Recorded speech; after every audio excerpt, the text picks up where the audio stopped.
Committee will come to order. Good morning, everyone, and welcome, everyone. Today we have important business to do. Before I start, I will tell everyone, those of you in the audience, we're so glad to have you here. Thanks so much for coming. This is a public hearing. It is also the official business of the United States of America, and as a result of that, the committee has a zero-tolerance policy for interruptions or for attempts by anyone in the room to communicate with somebody up here or the witness. So as a result of that, if you do disrupt, you will be arrested, you'll be banned for a year. However, I'm told that we have some guests today who have completed their ban and are back with us again today. We hope you've had the time to think about your indiscretions and will behave yourself today. If you don't, as a persistent violator, you'll be banned for 3 years this time. So in any event, welcome to everyone, and certainly Secretary Rubio, we're glad to have you here, and welcome back. The new co-pilot I got, Pete, is doing just fine in the seat you used to sit in, and I'm glad to have him. Thank you so much for being here. We were a little afraid we were going to lose you to the Miami Dolphins there for a while, but I guess that went a different direction, so it's certainly our gain. I'd like to start this hearing on the Venezuela situation by recognizing the brave men and women who participated in this operation.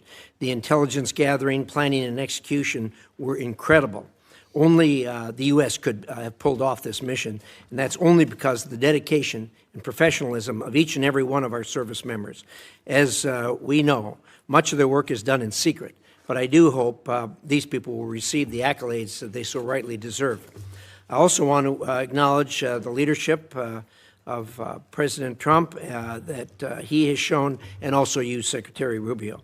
It's no easy job keeping drugs and narco-terrorists off our streets and keeping Americans safe. Thank you for extraditing Nicolas Maduro and bringing him to account for his many crimes against the American people. Let me reiterate a point that I've made many times on the Senate floor. President Trump's actions against narco-terrorists and his capture of Maduro have made America safer. Every American should be thanking Donald Trump and Marco Rubio for what they have done. There are a lot of Americans today who wouldn't be alive if not for your commitment and dedication to stemming the flow of drugs into our country. The actions in Venezuela were limited in scope, short in duration, and done to protect U.S. interests and citizens. What President Trump has done in Venezuela is the definition of the president's Article II constitutional authorities as commander-in-chief, and wholly consistent with what other presidents' efforts and what they have done and actions they have taken to protect the American people from threats in our own hemisphere. In fact, President George H.W. Bush authorized similar, but much broader and more extensive military operations to arrest and bring Panama's Manuel Noriega to the United States to stand trial for drug-related charges. In that case, President Bush deployed more than 9,000 troops into Panama for more than a month. At the time, all leaders of the Senate, including Democrats, praised that move. Unlike in Panama, President Trump authorized a much more limited military action in Venezuela, with only about 200 troops inside the country for a couple of hours and a firefight that lasted less than 27 minutes, with no loss of life on the United States side, but significant casualties on the other side. This military action was incredibly brief, targeted, and successful. When bad guys are in the business of flooding drugs into the United States, drugs that kill our children, hurt our country, violate U.S. laws, and destabilize our hemisphere, then they'll have to be held to answer for those actions, and that's what's being done now. Maduro was not recognized as a legitimate leader of Venezuela by President Trump, or even by President Biden, or by most of the international community. It is a service to the world that this illegitimate leader is no longer in power. Now the United States has a tremendous opportunity before us in Venezuela. Because of the complexity of this operation, there has been some confusion as to how it will be done. I've been impressed by the way you, Secretary Rubio, have explained the plan to me going forward right from the start. It is clear and it's doable. I know you'll lay that out for us here today. Venezuela's natural resources have frequently been used to bolster the economy of our adversaries, especially China. Through President Trump's actions, we have effectively cut off that supply, giving the United States tremendous leverage. After our lengthy engagements in the Middle East in years past, many Americans are rightfully concerned about so-called forever wars. I know this administration is laser-focused on avoiding those experiences. With Nicolas Maduro out of power, the United States has the opportunity to better protect America by bringing stability to Venezuela. The country has a history of democracy, capitalism, and a respect for human rights. It is only during the last two dictatorships that it has lost these attributes. The Venezuelan people are not strangers to these concepts and long to have them reinstated. They have you and the President Trump to thank for giving them another chance. It is all our hope that the Venezuelan people will soon be able to hold free and fair elections for their leaders. To get there, Venezuela may require U.S. and international oversight to ensure these elections are indeed free and fair, unlike their most recent elections. Secretary Rubio, thank you for being here today. I look forward to a productive discussion, and with that, I'd like to hear the distinguished ranking member's views on these matters. Senator Shaheen. Thank you, Mr. Chairman. Welcome back, Secretary Rubio. Thank you for being here. I certainly agree with the chairman in terms of his comments relative to Nicolas Maduro. He was bad for Venezuela, he was bad for the region, and he was bad for the United States. I think the question we have to ask now is, was the raid to arrest him worth the cost? And I also share the chairman's admiration for the military operation that took him out. But the U.S. naval blockade around Venezuela and the raid have already cost American taxpayers hundreds of millions of dollars. Outside estimates are as high as $1 billion. And yet, the Maduro regime is essentially still in power. All the same people are running the country. Maduro's vice president, now the interim president, has taken no steps to diminish Iran, China, or Russia's considerable influence in Venezuela, one of the reasons that has been given for the mission. Her cooperation appears tactical and temporary and not a real shift in Venezuela's alignment. In the process, we've traded one dictator for another. So it's no wonder that so many of my constituents are asking, why is the president spending so much time focused on Venezuela instead of the cost of living and their kitchen table economic concerns? Unfortunately, I think this has been a pattern across the administration, losing sight of what actually advances America's interests and delivers results for the American people. Take the elimination of personnel and departments that were critical to our national security, for example. These are cost-effective tools, like Voice of America, that help us advance America's interests globally. And Mr. Secretary, as you remember, you strongly supported most of these programs when you were on this side of the dais. The administration says those cuts were about saving money, but the total federal spending last year went up by 4%, not down. We spent more, not less. As a result, our adversaries like China are expanding their influence. And there is broad bipartisan agreement in Congress that China is the central strategic challenge of our time. The president himself has said that as well. But we're cutting foreign aid and diplomacy tools. We're leaving embassies without leadership. We're shutting down counter-disinformation programs. We are driving talent away from the United States while Beijing is actively recruiting it. And I would just like to point out, this is a picture of the globe. These are countries where China has ambassadors in those countries. All of the red, those are China. And places where their diplomats are on the ground, except, of course, for China, which is in blue, and they don't need to put diplomats there. This map, this is where we have diplomats. You can see the red is where we're filled, and look at all of the white, where we do not have ambassadors on the ground.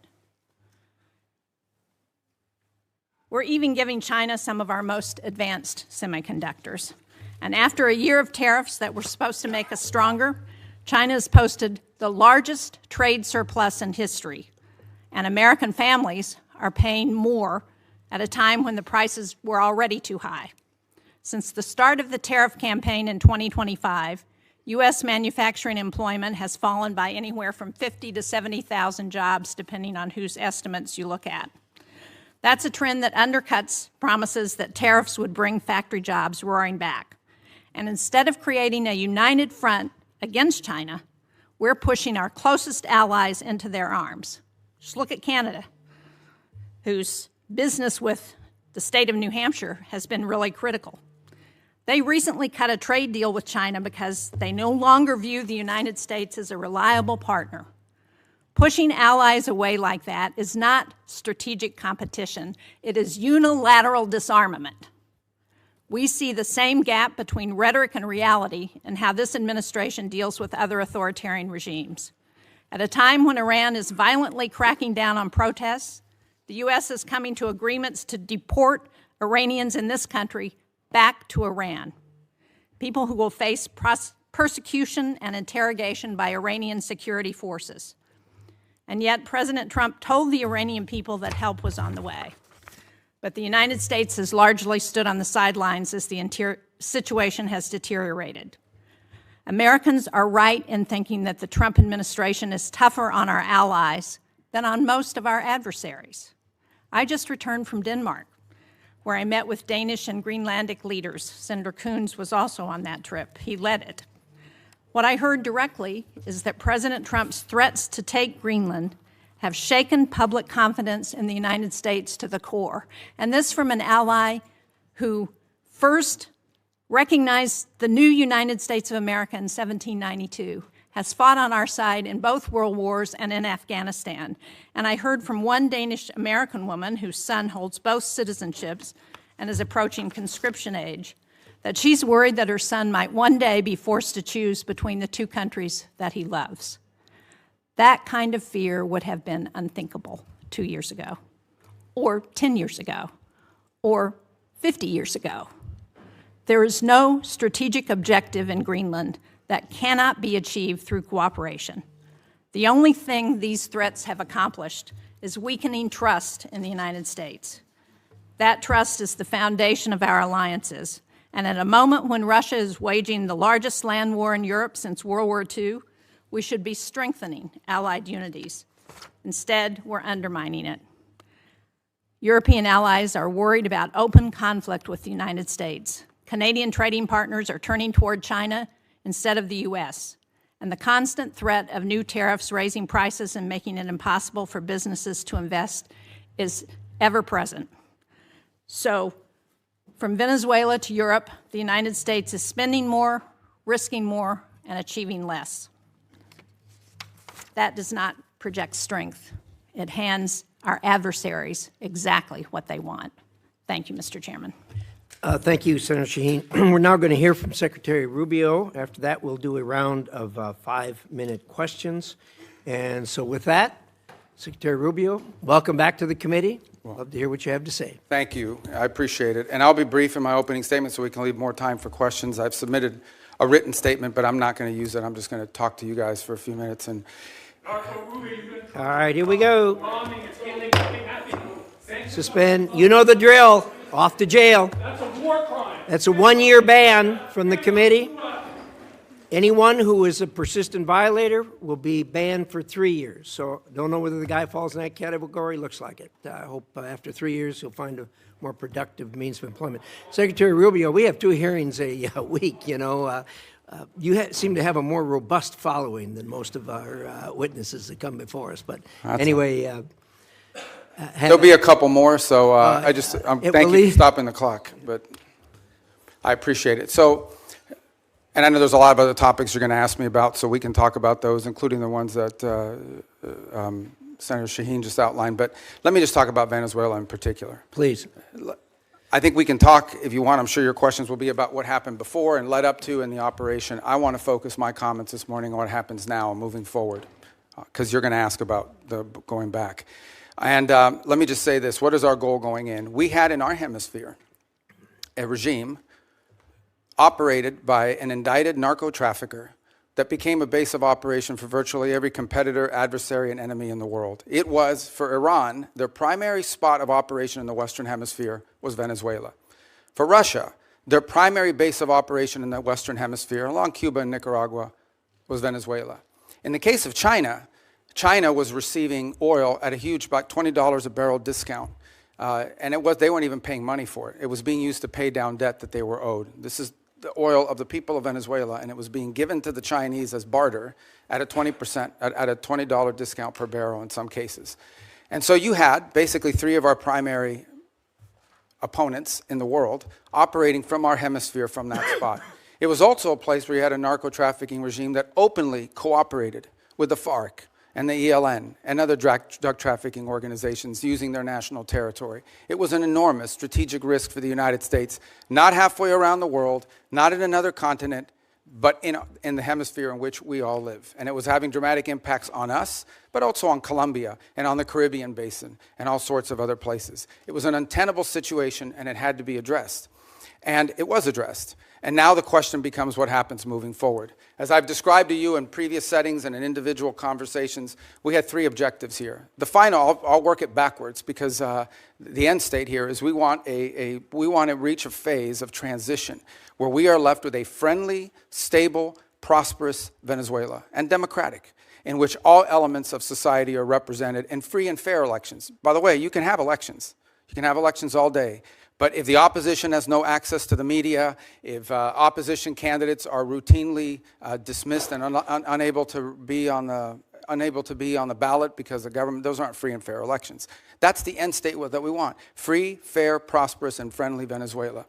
We're not going to get there in 3 weeks. It's going to take some time. And so objective number one was stability. In the aftermath of the removal of Maduro, the concern was what happens in Venezuela. Is there civil war? Do the different factions start going at each other? Are 1 million people crossing the border into Colombia? All of that has been avoided. And one of the primary ways that it has been avoided is the ability to establish direct, honest, respectful, but very direct and honest conversations with the people who today control the elements of that nation, meaning the law enforcement, the government apparatus, etc. And one of the tools that's available to us is the fact that we have sanctions on oil. There is oil that is sanctioned that cannot move from Venezuela because of our quarantine. And so what we did is we entered into an arrangement with them. And the arrangement is this. On the oil that is sanctioned in quarantine, we will allow you to move it to market. We will allow you to move it to market at market prices, not at the discount China was getting. In return, the funds from that will be deposited into an account that we will have oversight over. And you will spend that money for the benefit of the Venezuelan people. Why was that important? Venezuela was running out of storage capacity. Okay? They were producing oil, they were drilling oil, they had nowhere to put it. They had nowhere to move it, and they were facing a fiscal crunch. They needed money in the immediacy to fund the police officer, the sanitation workers, the daily operations of government. And so we've been able to create a short-term mechanism. This is not going to be the permanent mechanism, but this is a short-term mechanism in which the needs of the Venezuelan people can be met through a process that we've created where they will submit every month a budget of this is what we need funded. We will provide for them at the front end what that money cannot be used for. And they've been very cooperative in this regard. In fact, they have pledged to use a substantial amount of those funds to purchase medicine and equipment directly from the United States. As in fact, one of the things they need is diluent, depending how you want to pronounce it. And that basically is the light crude that you need to mix with their heavy crude in order for the oil to be able to be mixed and moved. They used to get 100% of that from Russia. They are now getting 100% of that from the United States. So we're using that short-term mechanism both to stabilize the country, but also to make sure that the oil proceeds that are currently being generated through the licenses we'll now begin to issue on the sanctioned oil goes to the benefit of the Venezuelan people, not to fund the system that existed in the past. The second is a period of recovery. And that is the phase in which you want to see a normalized oil industry. Again, look, we've got plenty of oil. There's plenty of oil all over the world. Canada produces heavy crude, so it's not like Venezuela's oil is unique in that regard, despite the fact they have the largest known reserves in the world. It's not irreplaceable. But we understand that that is the lifeline. Their natural resources are going to allow Venezuela to be stable and prosperous moving forward. And so we have created what we hope to do is transition to a mechanism that allows that to be sold in a normal way, a normal oil industry, not one dominated by cronies, not one dominated by graft and corruption. To that end, the authorities there deserve some credit. They have passed a new hydrocarbon law that basically eradicates many of the Chavez-era restrictions on private investment in the oil industry. It probably doesn't go far enough to attract sufficient investment, but it's a big step from where they were 3 weeks ago. So that's a major change. We can address some of the other components, but I'll run out of time. But one of the parts of the transition phase, or the recovery phase, is beginning to create space for different voices inside of Venezuelan politics to have an ability to speak out. Part of that is the release of political prisoners. By some estimates, up to 2,000. They are releasing them. They are releasing them probably slower than I would like them to, but they are releasing them. And in fact, you're starting to see some of the people being released beginning to speak out and participate in political life in the country. We have a long ways to go. Look, we can talk in more detail about all of these things. Suffice it to say, I'm not here to claim to you this is going to be easy or simple. I am saying that in 3.5, almost 4 weeks, we are much further along on this project than we thought we would be, given the complexities of it going into it. And I recognize that it won't be easy. I mean, look, at the end of the day, we are dealing with people over there that have spent most of their lives living in a gangster paradise. So it's not going to be like from one day to the next, we're going to have this thing turn around overnight. But I think we're making good and decent progress. It is the best plan, and we are certainly better off today in Venezuela than we were 4 weeks ago. And I think and hope and expect that we'll be better off in 3 months, in 6 months, in 9 months than we would have been had Maduro still been there. So thank you. Well, thank you, Secretary Rubio. We'll now do a round of questions, 5 minutes each.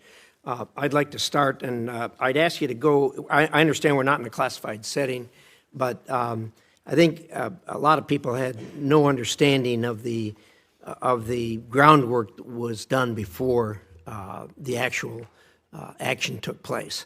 I was incredibly impressed with what you told me about how you, the president, negotiated with parties there on the ground, particularly the parties who were going to be in charge after Maduro was removed.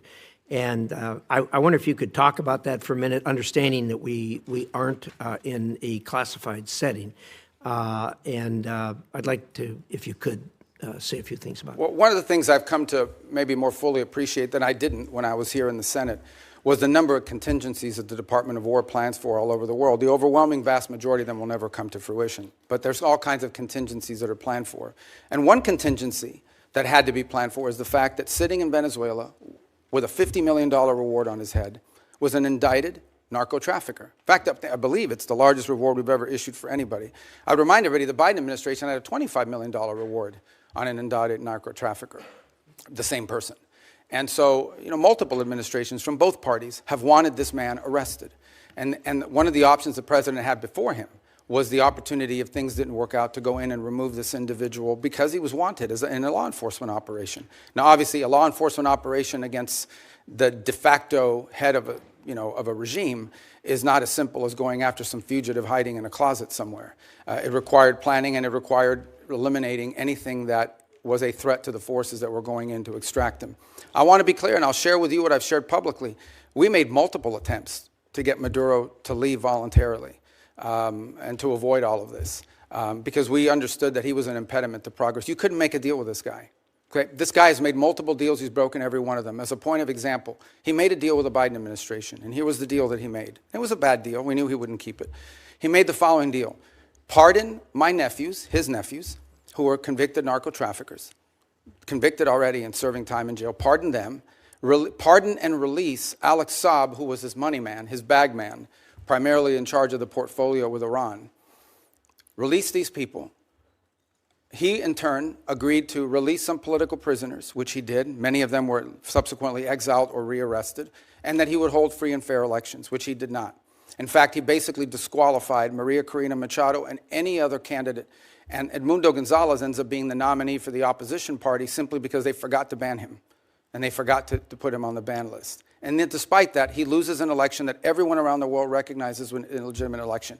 So he's made previous deals. In fact, he's broken so many deals, not even the Vatican has been willing to interact with Maduro in the past because he's broken so many of these deals. He's just simply not a guy you can make a deal with. He had no intent of keeping it. What he wanted to do was tap us along and buy 3 years of time until he could deal with a new administration that he thought may be more favorable, et cetera. He was an impediment to progress. None of the things we're talking about now, not the release of political prisoners, not the transition of the oil industry to a legitimate oil industry, not the erosion of Iranian, Russian, or Chinese influence. None of these things would have been possible as long as Maduro was there. And so this was one option that was available to the president after exhausting every other option to remove this individual from the scene. Again, I'm not here to tell you these are all going to be roses along the way and it's all going to go perfectly. But for the first time in 20 years, we are having serious counter-narcotic talks with Venezuelan authorities about going after narcotics organizations. For the first time in 20 years, we are having serious conversations about eroding and eliminating the Iranian presence, the Chinese influence, the Russian presence as well. In fact, I would tell you that there are many elements there in Venezuela that welcome a return to establishing relations to the United States on multiple fronts. We are at the end talking about a Western country that has a long history of cooperation and work with the United States. At one time, Venezuela, pre-Chavez, was a very strong U.S. ally. And we hope to get back to that point. We're not there. This thing still is in its infancy. But I certainly think a lot of progress has been made in that regard. I was impressed with your description of the fact how careful you were in the operation not to dismantle either institutions or infrastructure, because you wanted to see the Venezuelan people take that over and get back on their feet again. I think that was really a wise decision to make and have it as surgical as it was. The last thing I'd ask about, if you could touch on for just a minute, is I know you spent a considerable period of time negotiating with the people that were going to do day-to-day operations, the Venezuelans who were going to fill the vacuum. How's that going, and how do you feel about where we are there? Well, first of all, let me understand something. I spent 14 years in the U.S. Senate going after these people pretty hard, along with many of you. So, I mean, I understand who they are, and I understand this portfolio from a personal level quite well. So we're very realistic about what we're dealing with here. We also understand that in geopolitics, sometimes that's required. And in this particular case, there are an alignment of interests. And we certainly think that the approach we're taking is preferable to some of the other alternatives that people speculate about or fear. And I would say at this point, I do have to characterize, again, being realistic, clear-eyed, and understanding that there will be impediments and unexpected events along the way. What we have found so far is cooperation, respect, dialogue, and it's not just me. As has been reported in the media, Director Ratcliffe traveled to Caracas and met with leaders there and discussed important items of potential cooperation. I've also discussed, and I think I've alerted some of you, that we have Laura Dogue, who was our ambassador to Nicaragua in the past and to Honduras, will be taking over the Venezuelan Affairs Unit, first in Bogota, but ultimately in Caracas. We've had a team on the ground already there. We already had 70 locally employed that sort of maintain that facility, but we have a team on the ground there assessing it, and we think very quickly we'll be able to open a U.S.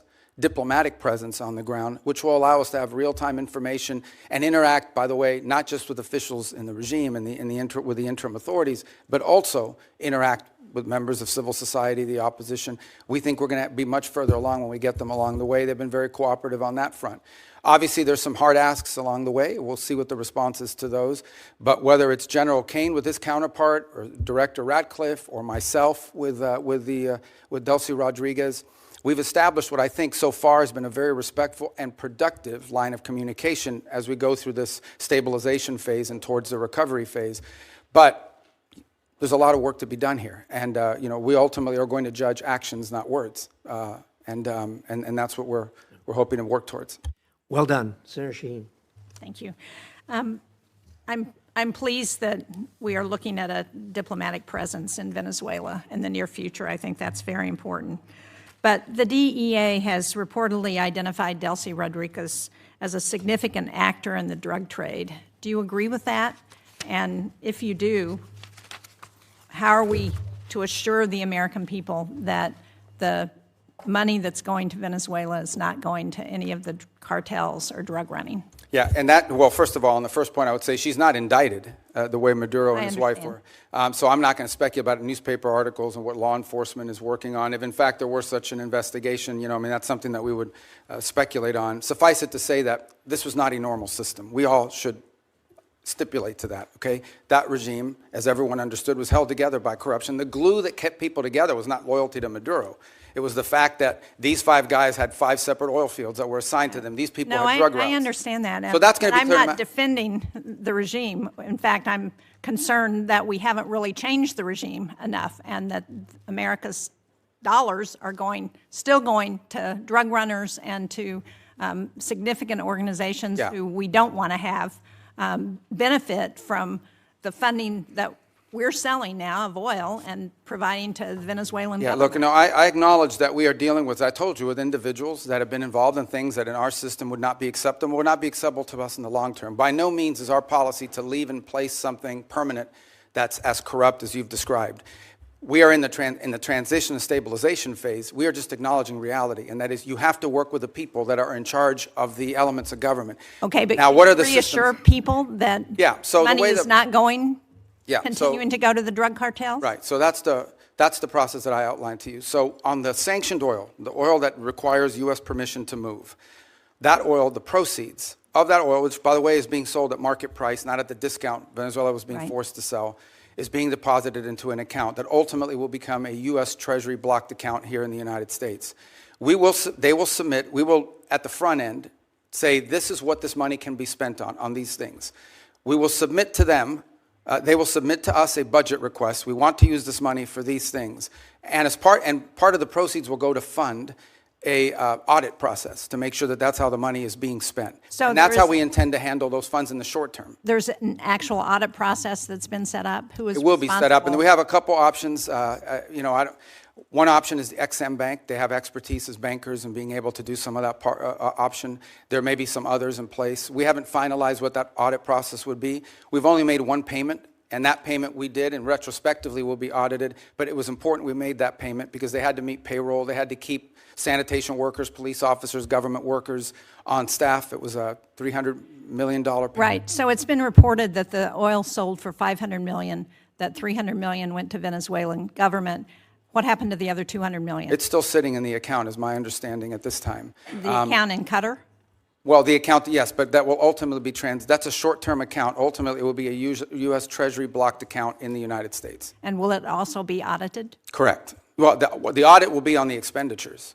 At the front end, we'll tell them this is what the money can be spent on. Again, I'm not talking about all the other revenues the Venezuelan government may have. We're talking about the revenues from the sanctioned oil. At the front end, we will say this is what the allowable expenses are. And then they will agree to fund, as part of the overall cost, they will pay for and fund an audit system acceptable to us to ensure that that's how the money was spent. And can you report to this committee once that audit system is set up? Oh, absolutely, yeah. I'd like to change the topic in my short time that I have left, because when you were a member of this committee, you authored legislation to prevent President Trump from unilaterally leaving NATO, you and Senator Kaine. Do you still believe that the U.S. benefits from NATO? We do. I mean, but NATO needs to be reimagined as well in terms of the obligations. And this is not new to this president. Multiple presidents have complained about it. I agree. think this president just complains about it louder than other presidents. Well, I'm just trying to be get a clear answer on where this administration stands relative to NATO, because it's been a very fuzzy message over the last year. And do you agree that we're stronger in confronting China when we do so with like-minded partners, and that China is still the #1 threat that we face in the United States? Yeah, but our like-minded partners have to have capability, and that's been part of the problem, is the erosion in European defense capabilities, because they've taken vast amount of the monies these are rich countries. And because of the NATO umbrella, it gave them the flexibility to spend a tremendous amount of their revenues on social programs and not on defense. Now, maybe that trend line will begin to change. Well, it's already needs begun to change, frankly, and thanks. And I think the president deserves credit for that, for the fact that there is now a commitment for 5% of GDP to be spent on defense. But part of that strength also comes not just from having the mechanism, the military might, but it also comes from the unity with our allies. And to the extent to which that unity is undermined, like the talk about Greenland and antagonizing Denmark, then it undermines NATO's ability. And the only people who are excited about that are Vladimir Putin and President Xi. Yeah, well, I would say that I think our alliances in NATO ultimately are something that's going to work out. Our partners understand the importance of the U.S. presence in NATO. Without the U.S., there is no NATO. And we understand that in order for NATO to be stronger, our partners need to be stronger. And one of the things we've explained to our allies in NATO is the United States is not simply focused on Europe. We also have defense needs in the Western Hemisphere. We have defense needs in the Indo-Pacific. And it will require us. We may be the richest country in the world, but we don't have unlimited resources. And as we reassign exactly why we want to have allies and partners to help us as we're looking at conflicts around the world. And when we antagonize our allies and partners, and when we send Canada to do a trade deal with China instead of coming to New Hampshire or the United States, it weakens our ability to confront our adversaries. Yeah, but our allies have to be two things. They have to be willing to step up, but they also have to be capable of stepping up. And frankly, many of them have not. I mean, Spain is still not doing the 5%. I mean, there are countries that are still not doing. And in fact, Mark Rutte yesterday pointed out that if without the United States, the countries of Europe would have to spend 10% of their GDP for the next 20 years to be able to make up the whole. So I do think there needs to be a rebalancing, and hopefully we'll have cooperation. I think we will. Rutte has done a great job of managing all. And I'm not arguing that point with you. As I said, I agree with what the President has asked of our European allies. What I'm arguing with you about is that his rhetoric is undermining NATO and our partnerships with our allies, and that's a problem. Thank you, Mr. Chairman. Thank you, Senator Shaheen. Senator Ricketts. Thank you, Mr. Chairman. Thank you, Mr. Secretary Rubio, for being here. So some of the comments from my colleagues on the other side of the aisle are difficult to square with the record. The goalposts didn't move, nor did Maduro change. The only thing that changed was President Trump acted on what members of both parties said needed to happen. And did so, by the way, with an operation that will go down in history as one of the most impressive and tactically proficient to be ever carried out. So, Secretary Rubio, I'd like to get your response to a few yes or no questions. I know that's typically not your nature, but please bear with me here a moment, okay? All right, let's hear them first. I hate game shows. Go ahead. For years, the United States had a standing bounty on Nicolas Maduro, correct? Have what, I'm sorry? A standing bounty on Nicolas Maduro. Oh, yes. And this bounty was increased by both the Biden and Trump administrations, correct? Correct. And despite that bounty, did Maduro remain in power? Yes. Did he continue to support drug traffickers? Oh, yes. Was Operation Absolute Resolve a law enforcement operation supported by the military? It was. Did that operation successfully remove Maduro and his wife, and they were taken into custody? Yes. Great questions. Thanks. Were any service members, law enforcement officers killed in that operation? No. Not any of ours. None of ours, right. Has there largely been a broad support across Latin America for Maduro's removal? Yes. And is the United States better off with Nicolas Maduro in custody? Yes, and Venezuela too. Right. I realize that you'll hear differing views during this hearing, but I want to at least offer my personal congratulations to you and everybody who helped carry this out, because the world is better off without Nicolas Maduro. A few weeks ago, you briefed the Senate on your three-phase plan. You've been talking about it here today on stabilization, recovery, and the transition in Venezuela. Is there anything this Congress can do to be helpful in executing on that plan? There will be in time, there's no doubt about it. On the stabilization front, in order to stabilize it, for example, we're going to have to begin to provide some licenses through OFAC. So as an example, if a company wants to go down and explore the opportunity to do some economic activity in Venezuela, they will require a license from Treasury to be able to do that. And so that doesn't require congressional action, but I wanted you to be aware of it when you start to see some of these things. Some of these are just exploratory.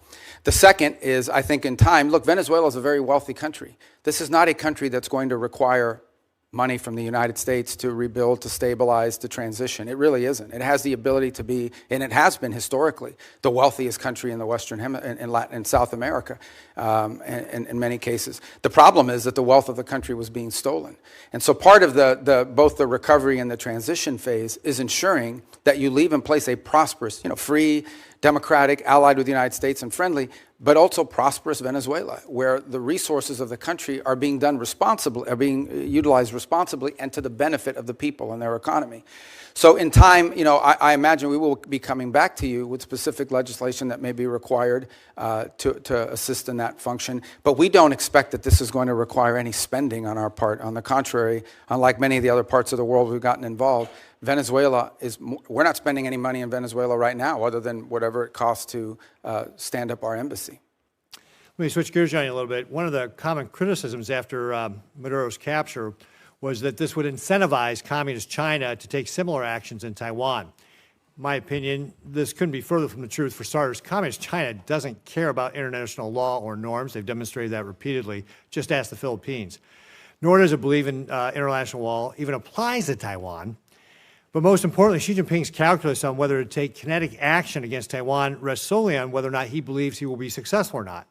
In this sense, the tactical proficiency displayed during Operation Absolute Resolve may have actually given Xi more pause to take than in taking action in Taiwan. Because despite its massive military buildup, the PLA continues to lack the experience so clearly on display that the United States demonstrated in Maduro's capture. And the PLA leaders that do have combat experience, like General Zhang, just got purged, or at least one of them did. So, Secretary Rubio, do you believe that the operation to take Maduro into custody will have any impact on Communist China's actions or intentions toward Taiwan? No. Look, the situation on Taiwan is a Xi legacy project that he's made very clear that that's what he intends to do. And that's going to be irrespective of anything that happens in the world. Your point, though, is well taken, and that is the U.S. in conducting this operation, I think, was certainly startling to China, to Russia, to Iran, to any adversary around the world, because the U.S. is the only country in the world that could have done this operation. Mr. Chairman, if I could just real briefly, I just mentioned General Zhang getting purged here. He was obviously a very important official in China. Can you share with us just your assessment on what that means, that Xi just purged one of these? Well, this is, I think, part of a pattern we've seen over the last few years, which is a purge of leaders in their military. They're spending a lot of money on their military, and obviously some of these guys are stealing that money, and they're trying to address that. So it's an issue internally in their system. They're obviously not sharing with us or talking to us in depth about any of that, but it's certainly something we watch with interest. Great. Thank you, Mr. Chairman. Thank you, Senator Ricketts. Senator Coons. Thank you, Mr. Chairman. Thank you, Secretary Rubio. Good to be with you again. My basic question is, what are we doing here? What is the point? What is the goal of this hearing? How do I know? As you know well, having served on this dais alongside me for 14 years, this is an oversight hearing.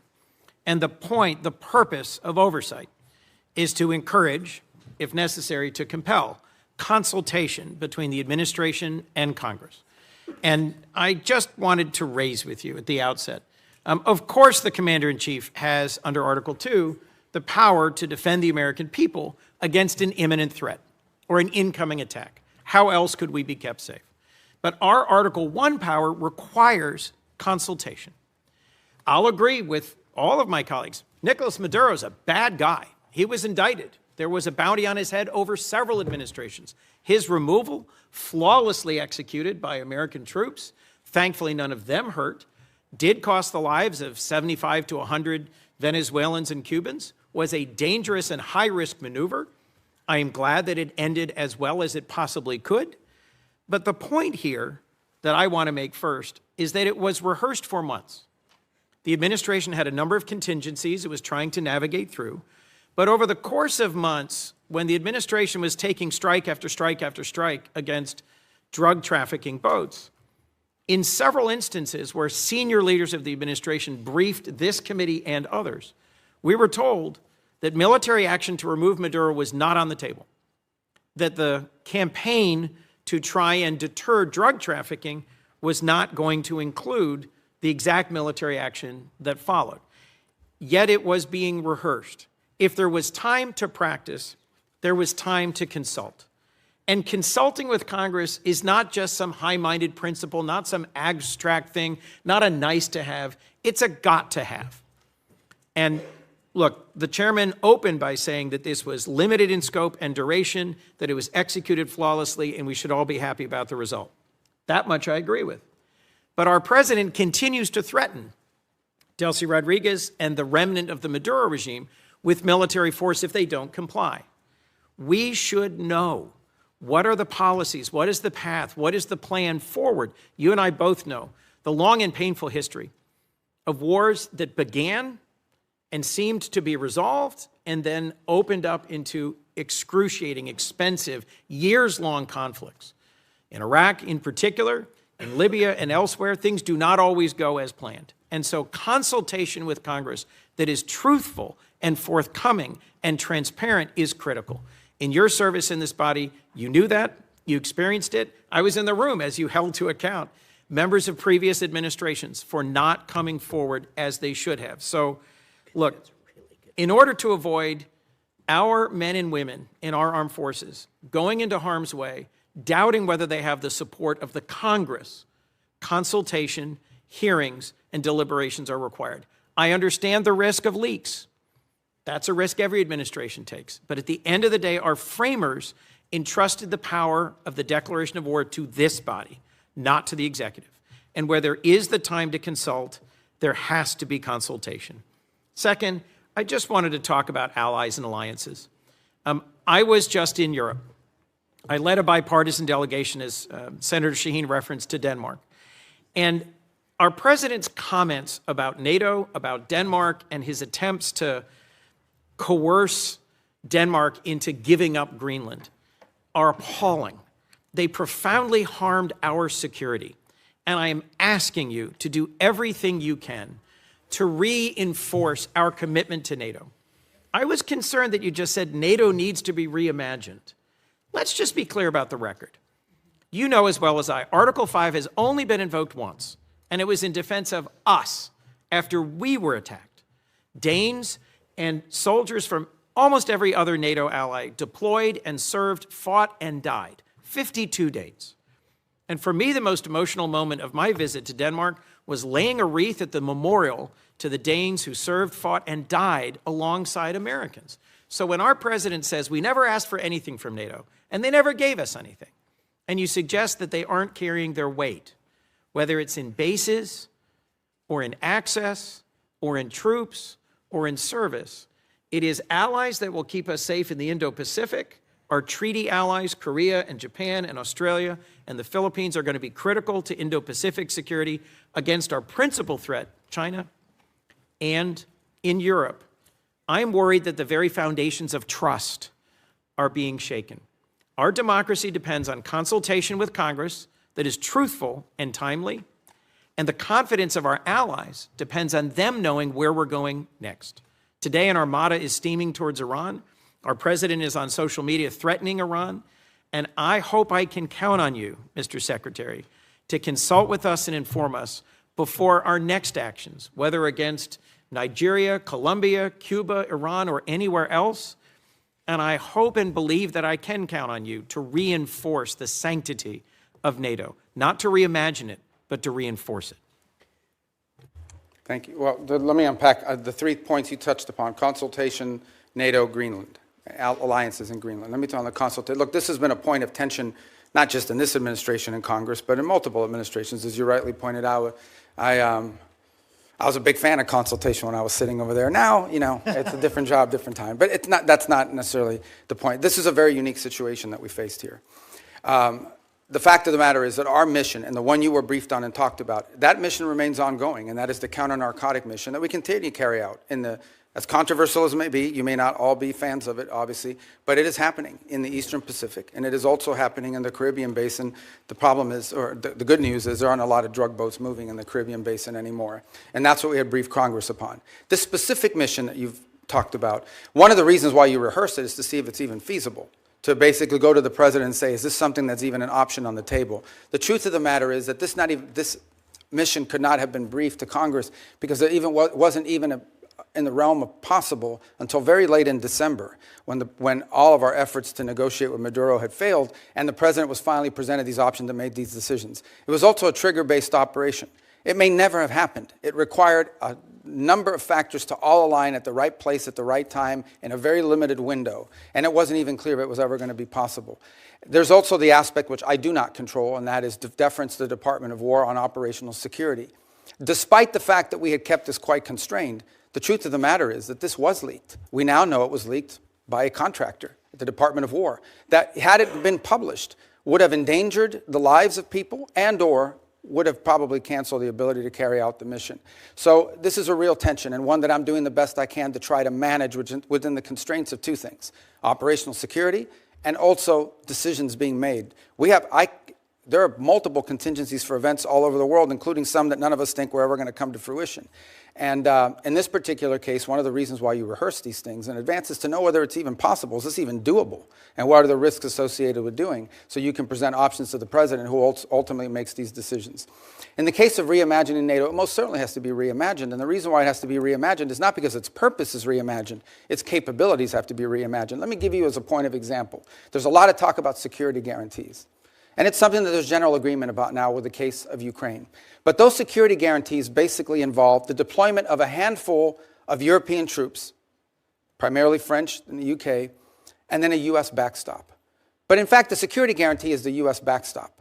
It is not and I'm not diminishing the fact that some countries in Europe are willing to place troops in a post-war Ukraine. What I'm pointing out is that is irrelevant without the U.S. backstop. And the reason why you need such a strong U.S. backstop is because our allies and our partners have not invested enough in their own defense capabilities over the last 20 or 30 years. Now, hopefully that's going to change. Hopefully that is changing. And in some cases and in some particular countries, it's already changed. But this is a fact that we cannot ignore. NATO is going to be stronger if our allies are more capable, especially, and here's the reality, whether we want to accept it or not, we have interests all over the world. We have interests in the Middle East, we have interests in the Western Hemisphere, and we most certainly have interests in the Indo-Pacific. A number of you have already pointed out that China is the chief challenge. We can't have the same soldiers or the same ships in both Europe and in the Indo-Pacific. We have to pick. No matter how many ships we build, no matter how many capabilities we grow, we're going to have to make these adjustments. And the stronger our partners are in NATO, the more flexibility the United States will have to secure our interests in different parts of the world. That's not an abandonment of NATO. That is a reality of the 21st century and the world that's changing now. In the case of Greenland, I'll say we're in a good place right now. We had excellent meetings with the Secretary General of NATO. In fact, even as I speak to you now, there'll be some technical level meetings between us and our partners in Greenland and Denmark on this issue. And I think we have in place a process that's going to bring us to a good outcome for everybody. The President's interest on Greenland has been clear. It's a national security interest. It's a long-standing interest that predate this administration. It's one that our allies acknowledge is real. I think we're going to get something positive done. We're going to begin that process in a very professional, straightforward way. It begins today, and it'll be a regular process. We're going to try to do it in a way that isn't like a media circus every time these conversations happen, because we think that creates more flexibility on both sides to arrive at a positive outcome. And I think we're going to get there. And I thought it was noteworthy and important that despite your concerns, the President at his speech in Davos made very clear that the United States was not going to use force or military force in Greenland. So I think we're going to wind up in a good place. We got a little bit of work to do, but I think we're going to wind up in a good place. And I think you'll hear the same from our colleagues in Europe very shortly. Mr. Secretary, the Gang of Eight has never leaked. Senator, It is critical that you consult with Congress. For us to be safe, our allies have to trust us. And for this committee to do our work, we have to trust you. Let's work together to restore that. Thank you, Senator Coons. Senator McCormick. Mr. Secretary, thank you for being here.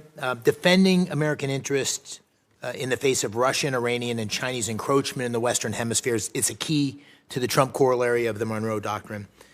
But Venezuela's new interim leader, in her public commentary at least, defends their ties to Russia, Iran, and the PRC, and had said this week had enough of U.S. interference. So beyond the oil leverage, which you talked about in your testimony, what steps is the administration taking to demand from the interim government to put incentives in place to ensure that they prevent malign actors, foreign terror organizations, and so forth from continuing to have influence and safe haven in Venezuela? Yeah, it's two. I mean, yes, there's leverage, and I wouldn't just say oil. I think anything that's sanctioned in Venezuela, in order for them to normalize it, will require cooperation with the United States.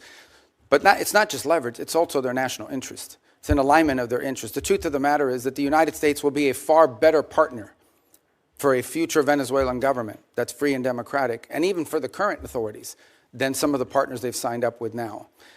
Frankly, we think it's not in Venezuela's interest to have an Iranian presence or the sale of Iranian weaponry or anything like that into their country. So I think there's alignment there.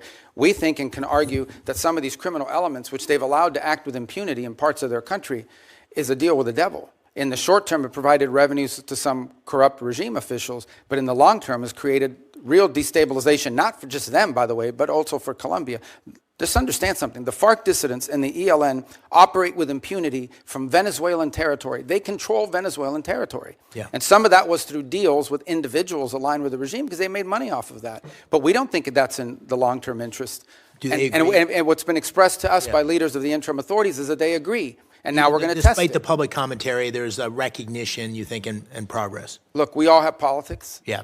Even in places like that. Suffice it to say what I've said from the very beginning, and that is we are going to judge based on actions, not words. And that's going both ways. You can tell us you're going to do all these great things. If you don't do them, you didn't do them. Or you can say, I'm not going to do these great things, but if you do them, you did them. Good. And I think we can point to some things now that show you, just as an example. Think about it. Within 2.5 weeks of Maduro's removal, they passed reforms to the hydrocarbon laws, which basically roll back many of the Chavez-era restrictions on private ownership and investment in their country. It doesn't go far enough. It probably needs to do more, but that's extraordinary. That never would have happened 2 or 3 weeks ago. It certainly wouldn't have happened if Maduro was still there. So I think these are signs of progress. Do they still have political prisoners? They do. But many are increasingly being released every single day, and some are actually being released and beginning to speak out again. And we're going to watch very closely how they're treated and how that happens, because that'll be part of how we judge them and their actions. You not touched words. on my second question, which is this long history of very sordid history for outside investors coming into Venezuela. And the president and you had a meeting with our energy leaders in the Oval Office to talk about the opportunity to invest. And there was, worries about the safety of investing. What steps beyond what you just described in terms of the hydrocarbon law, security guarantees for workers, any sorts of certainty that investors are gaining, which is going to allow them to have the confidence to move on the opportunities of Venezuela? Yeah, I mean, the first step is some of these investors or potential investors need to get a license from OFAC to be able to even explore this. Then they need to be able to go down there and meet with people and see what's happening and make that determination. Here's what I would say. Venezuela has a lot of oil. They do. But there's a lot of oil in other places, too. Companies are only going to invest somewhere if they know we're going to invest, we're going to make our money back with a profit, and our land isn't going to be taken from us. And if you try to, there's a court we can go to and contracts we can enforce. That's the level of certainty that we're talking in terms of security. And that's part of this transition process. That's part of this recovery process, is to normalize their industry. Because if not, they'll just invest the money in Guyana, or they'll just invest the money in some other part of the world that has oil. They're not going to risk it. So it's to their benefit to have set up a normal, transparent process that encourages foreign investment, not just in oil, by the way, and other natural resources, but in other sectors of their economy. I mean, it's unlimited, whether it's retail, whether it's banking. I mean, a country that's prosperous and generating economic activity holds the promise of all sorts of economic activity. I'm going to try to squeeze in one more question, if Yeah. I could, just in my remaining seconds. Just very briefly, we've heard such differing accounts, and the president has spoken strongly, you have as well, on the deaths in Iran and the horrible atrocities that are being committed. Can you give us some sense of, we see reports of thousands, tens of thousands. What's the State Department's best estimate of what's happened on the ground? Well, in the thousands for certain. And look, I think regimes, including that one in Iran, have learned that when you start shooting people in the head with snipers, it's effective. I mean, it works, and they've done it, and it's horrifying. And that's what we've seen. That regime is probably weaker than it has ever been. And the core problem they face, unlike the protests you saw in the past on some other topics, is that they don't have a way to address the core complaints of the protesters, which is that their economy is in collapse. And the reason why there's economies in collapse is because they spend all their money and all their resources building weapons and sponsoring terrorist groups around the world instead of reinvesting it back into their society. And as a result, have taken on massive global sanctions, which has isolated their economy and their country. And so that's what the Iranian people are demanding, is that they stop doing that and start caring about them and get these sanctions off them. And this regime is unwilling to do it. So the core challenge is the protests may have ebbed, but they will spark up again in the future, because this regime, unless they are willing to change and or leave, have no way of addressing the legitimate and consistent complaints of the people of Iran who deserve better. Very good. Thank you. Thank you. Senator Murphy. Thank you very much, Mr. Chairman. Listen, I think the scope of the project that you are undertaking in Venezuela is without precedent. You are taking their oil at gunpoint. You are holding and selling that oil, putting for now the receipts in an offshore Middle Eastern account. You're deciding how and for what purposes that money is going to be used in a country of 30 million people. I think a lot of us believe that that is destined for failure. And I know that you're telling us today just to be patient, but a month later, we have no information on a timetable for a democratic transition. Maduro's people are still in charge. Most of the political prisoners are in jail. And by the way, those that have been let out have a gag order on them from the government. The opposition leader is still in exile. This looks already like it is a failure. You say you're in serious talks, but as you note, the Venezuelans are great at being in serious talks. They almost never deliver.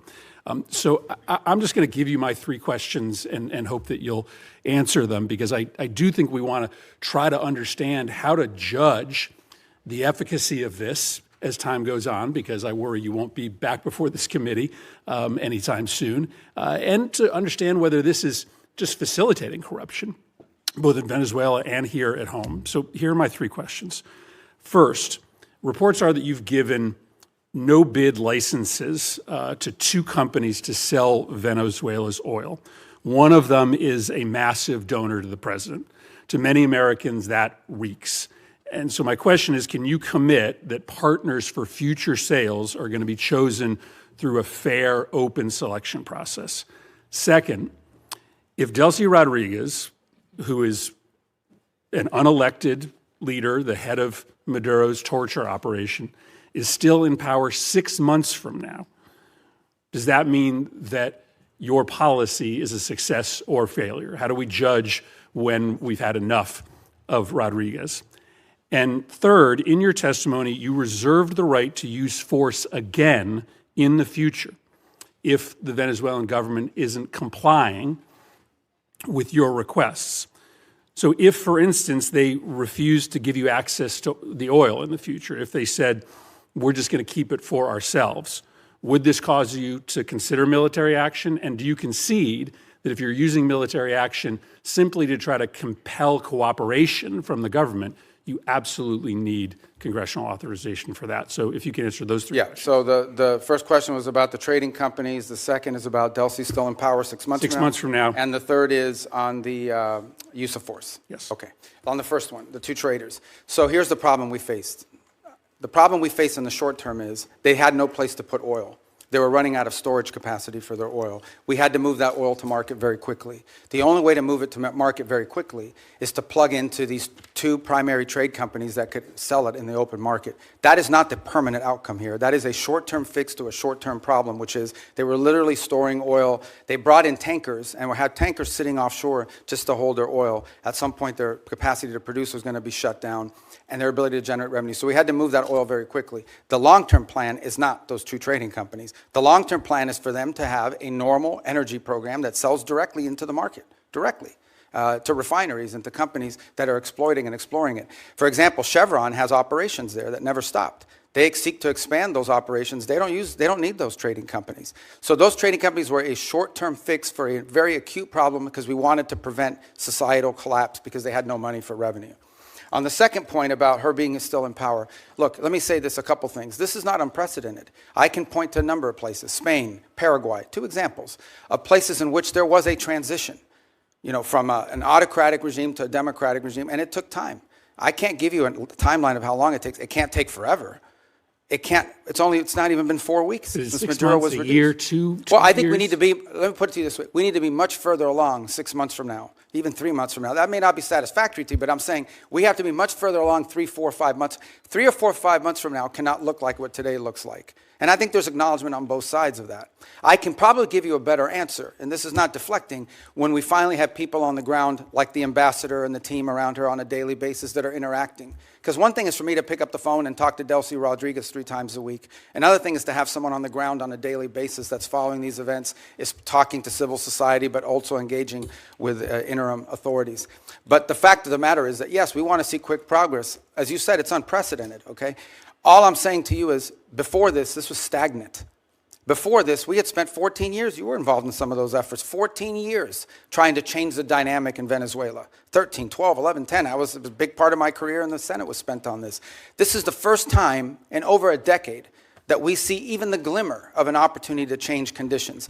A lot of that will depend on us, but a lot of that will depend on them. And it also will depend on the rest of Venezuelan society. How quickly can we get all these Venezuelans that want to go back to Venezuela and participate in civic and economic life back to Venezuela? That's going to be critical here. We recognize that. So yes, we have to be much further along in 6 months. We expect to be further along. And if we're not, I'll tell you, we'll tell you.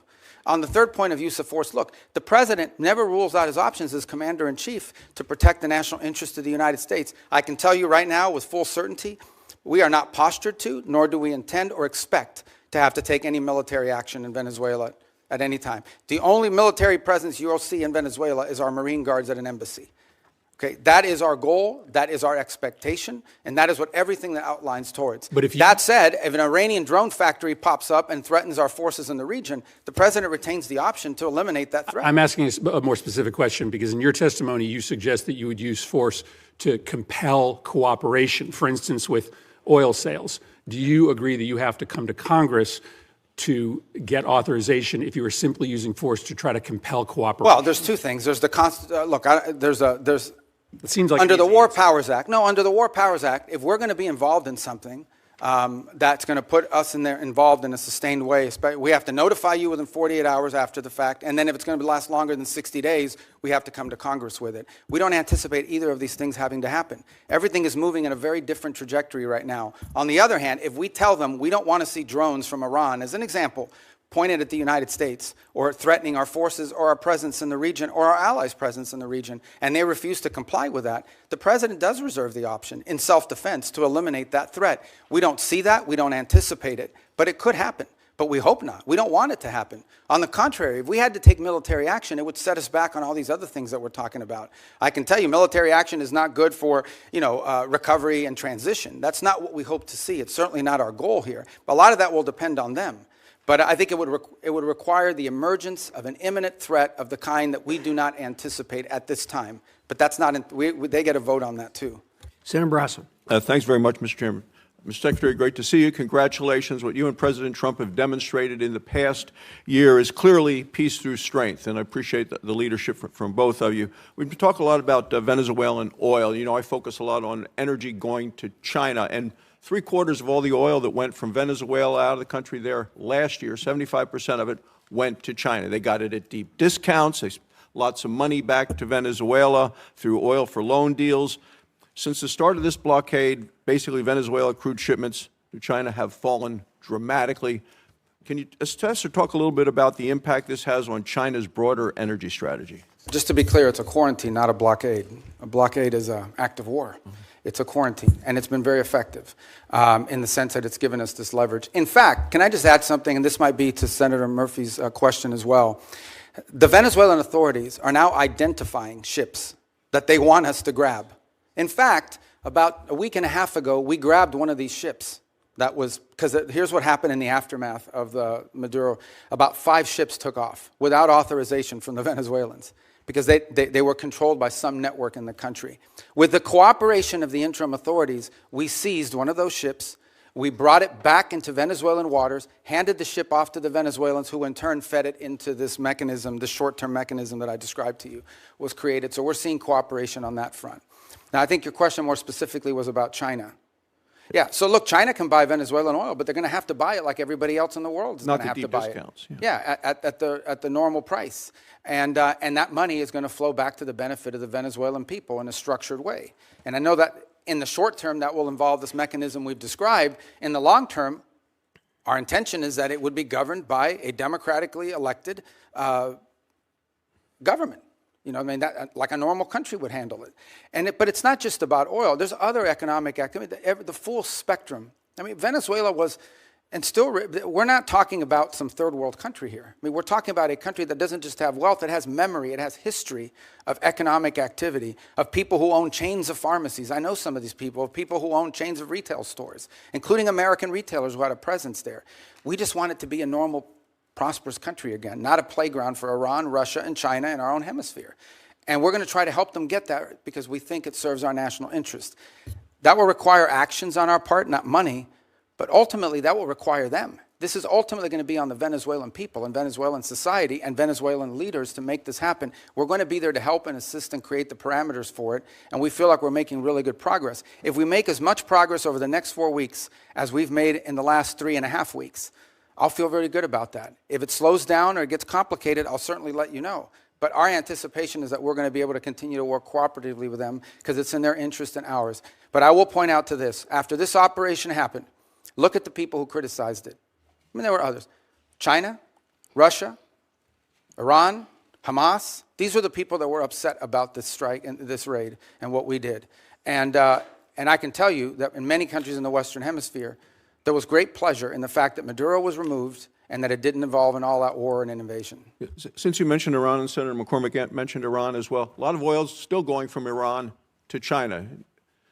1 million barrels a day last year. Lots of that money goes back to Iran, to the dictators, the people that are actually killing others on the street.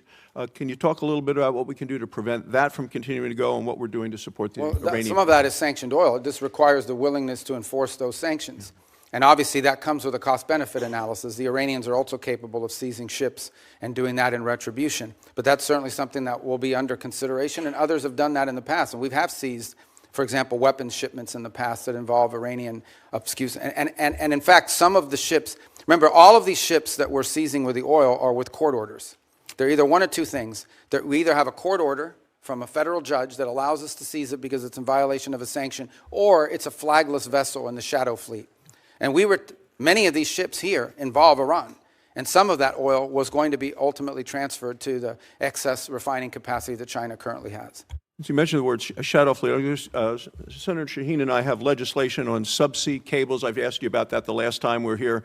The sabotage being done, directly being targeted. I know that Sweden and Finland have both detained Russian ships along those lines. We're going to have a markup on that bill tomorrow. Is that something you continue to support our efforts to go after? It is, and it's featured prominently in the agenda, both at the G7 this year, as it did somewhat last year, but again this year in the G7 will be one of the top items we'll be discussing. And we've also been pushing it as a priority for NATO to consider. The two new things we want NATO to make a priority this year in our conversations are the undersea cable infrastructure and Arctic security, and the third is critical minerals and supply chains, because ultimately you can spend all the money in the world on weapons. If you can't make them because you're missing some chip that requires some mineral that China controls, you're in a lot of trouble.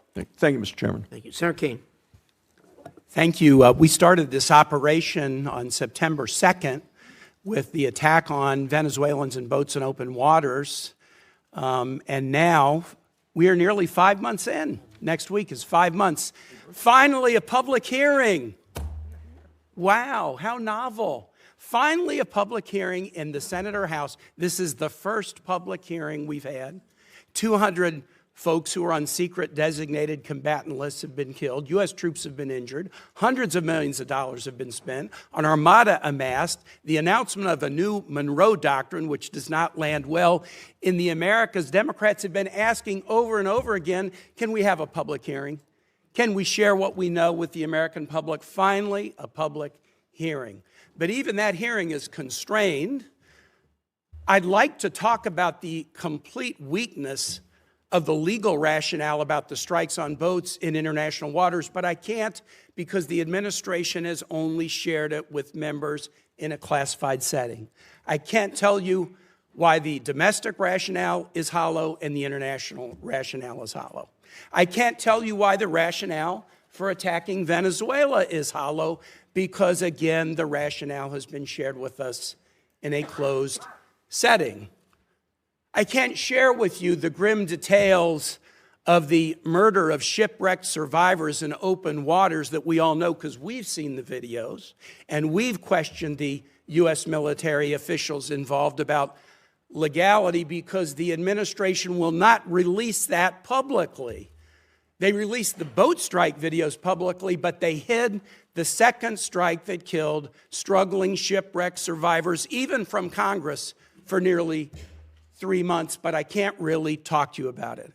I can't talk to you about the weakness of the targeting criteria being used to attack boats in the Caribbean and Pacific. I would encourage any colleague, if you have not, go to the classified setting and ask for a briefing on each strike and ask this question: what was the evidence that there were narcotics on that craft? You will be very surprised if you ask that question about every strike.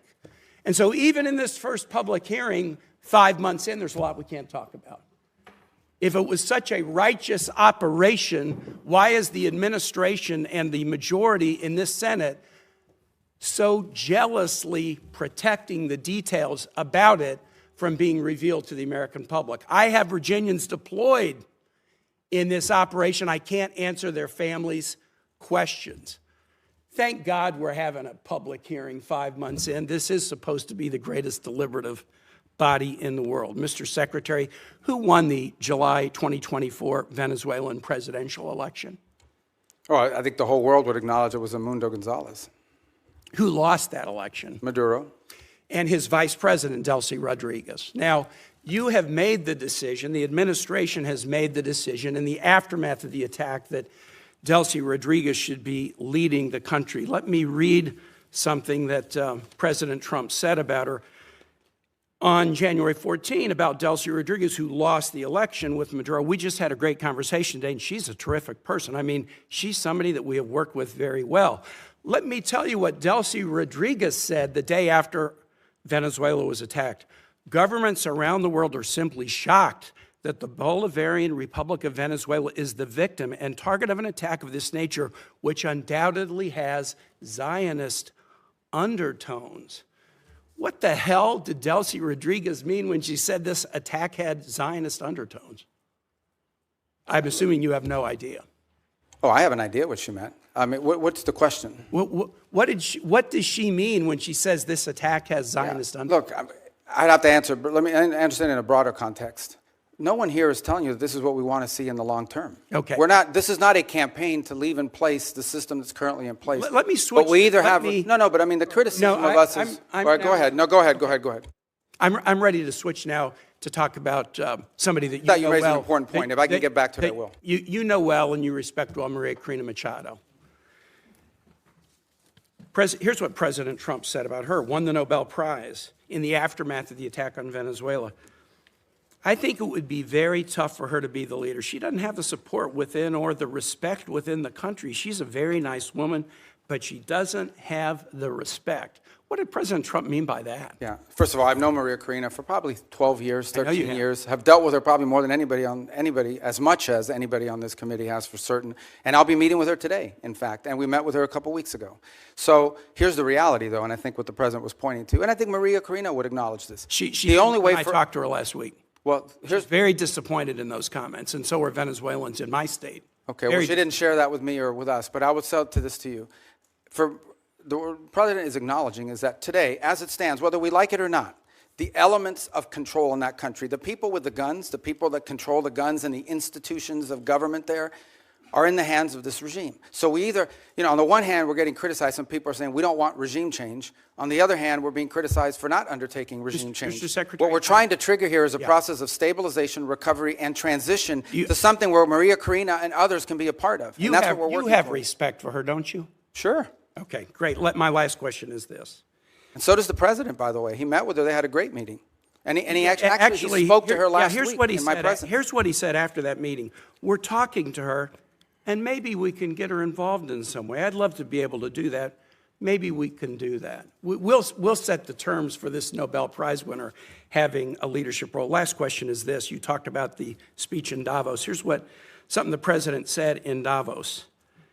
I'm helping NATO until the last few days. When I told them about Iceland, they loved me. They're not here for us on Iceland, that I can tell you. Our stock market took the first dip yesterday because of Iceland, so Iceland has already cost us a lot of money.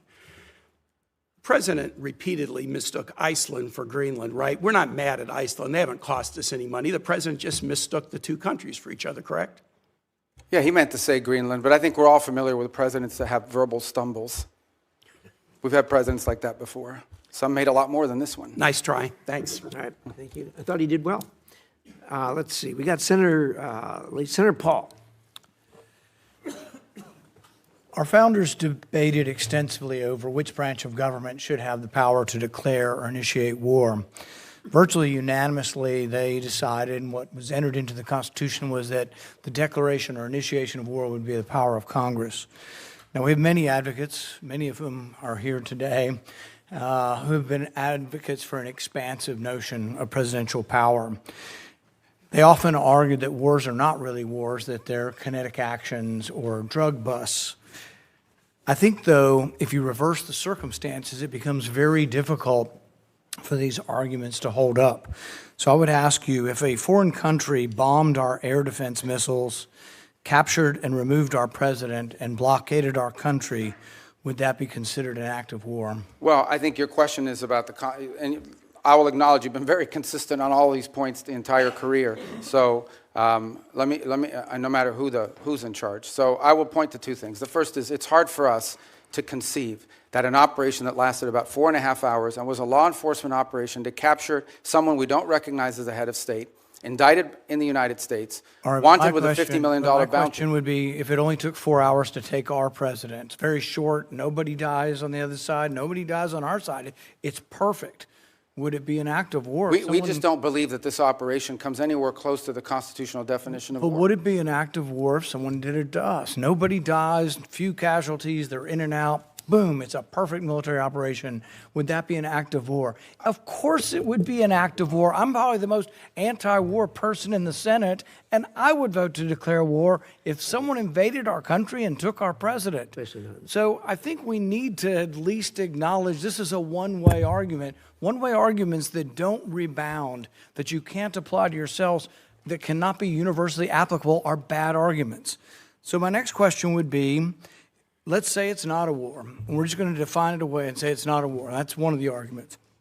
So it's a drug bust. What if a foreign country indicts our president for violating a foreign law?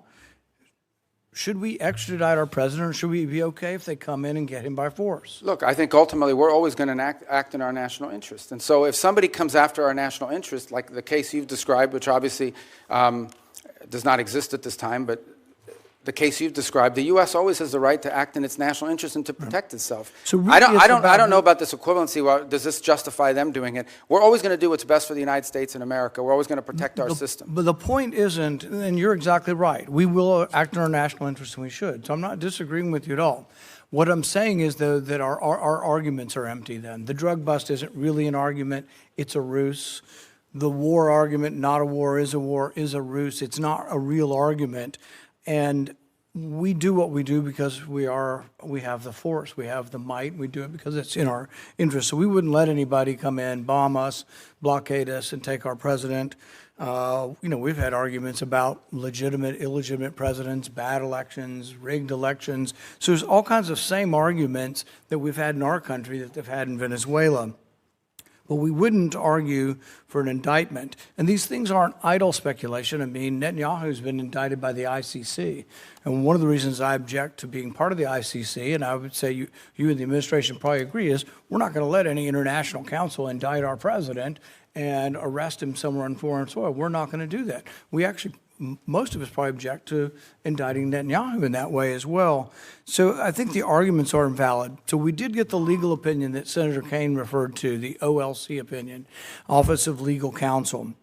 And I think a lot of it's been released. Plus, they came to our caucus and talked most of the open about everything they had classified. So I will talk about at least one of the arguments. They say this war wasn't a constitutional war, therefore it doesn't rise to the constitutional notion of us declaring or having to initiate the war. It just doesn't rise. And one of their main arguments was not enough people died. And so there is some number that they aren't specific, but there is some number. I would assume, although I'm not positive, but the 50, 60,000 soldiers who died in Vietnam might be enough for them to call that a war. But here's the problem. It isn't the number, it's that it happens in retrospect. See, our founders gave us the power to initiate or declare war. They didn't give us other powers to execute the war. Those are left to the president. But if we have to wait to see how many people are killed, we have to wait, as they describe it, as the scope, nature, and extent. If we have to wait to see the scope, nature, and extent, the war has been going on for some time. It's hard to vote to initiate a war that's been going on. And we can say this war is over, but we're still blockading it, and we may go back in.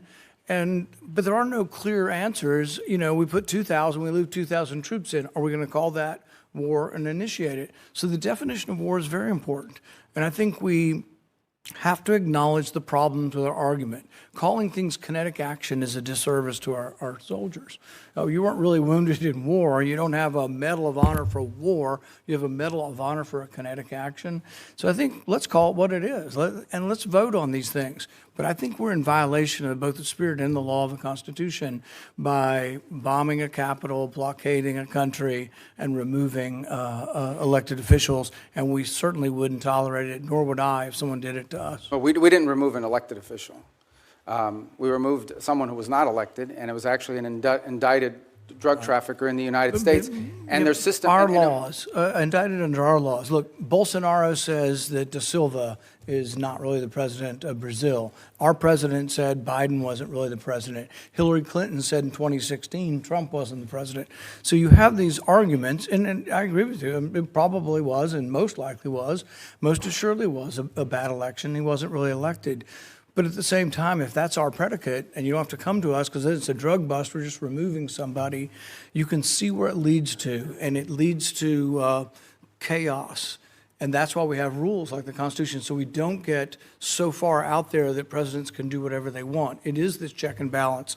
And I would argue for 70 years we've been going the wrong way. It isn't just this president, but it's a debate that I think is worth having. Oh, thank you, Mr. Chairman. And I want to associate myself with the comments of Tim Kaine. The fact that we're 5 months into this, and this is the first oversight hearing, is really a complete failure of the responsibility of Congress. Failure of this committee to demand oversight, but also a reflection of the reluctance of the administration to engage in the proper consultation with Congress. So I hope we can do a lot better going forward, and that we'll see you at least every 6 weeks or so, not every five months. I also feel like the strategy of keeping basically these very weak arguments secret so that they can't be discussed openly for the legal justifications. I've gone down and read them, and there's a reason, obviously you'd be incredibly embarrassed if those were public, so make them public. Let's have an actual transparency here in the United States of America. And let's be clear about what has gone on. We had a dictator we didn't like. We've replaced it with a dictator we think we can manipulate. And if that doesn't work, we'll do something else in order to pry open that economy for oil. And I must say that you did say something I liked. So let me emphasize that. I'm making progress. Yeah. You said no U.S. taxpayer dollars will be used, no spending on our part, to kind of prop up Venezuela. Can you restate your commitment to that? Yeah, they're not going to need it. For example, we're not spending money in Venezuela right now. I mean, obviously, look, I think you're putting aside embassy operations and all of that. And by the way, there may be some program through foreign aid that some of you might be interested in the future. We don't think that Venezuela is the kind of country that needs that. This is a very wealthy country. Thank you. I'm glad you restated that, because I think that we will see some moment when the administration says, let's subsidize our American oil companies to rebuild the infrastructure in Venezuela. And I must say that's a very unpopular idea among my constituents. I think America needs a lot of investments in infrastructure here. And I think you have a way too rosy sense of the oil economy there. Many experts have said, look, without 10-year prospect horizon of stability, without Canada deciding to ship a lot more of its heavy oil instead of to the Gulf, doing it to Asia so that we prop up the kind of demand in the Gulf, without keeping Iran off the international stage so that the cost of oil, the value is higher.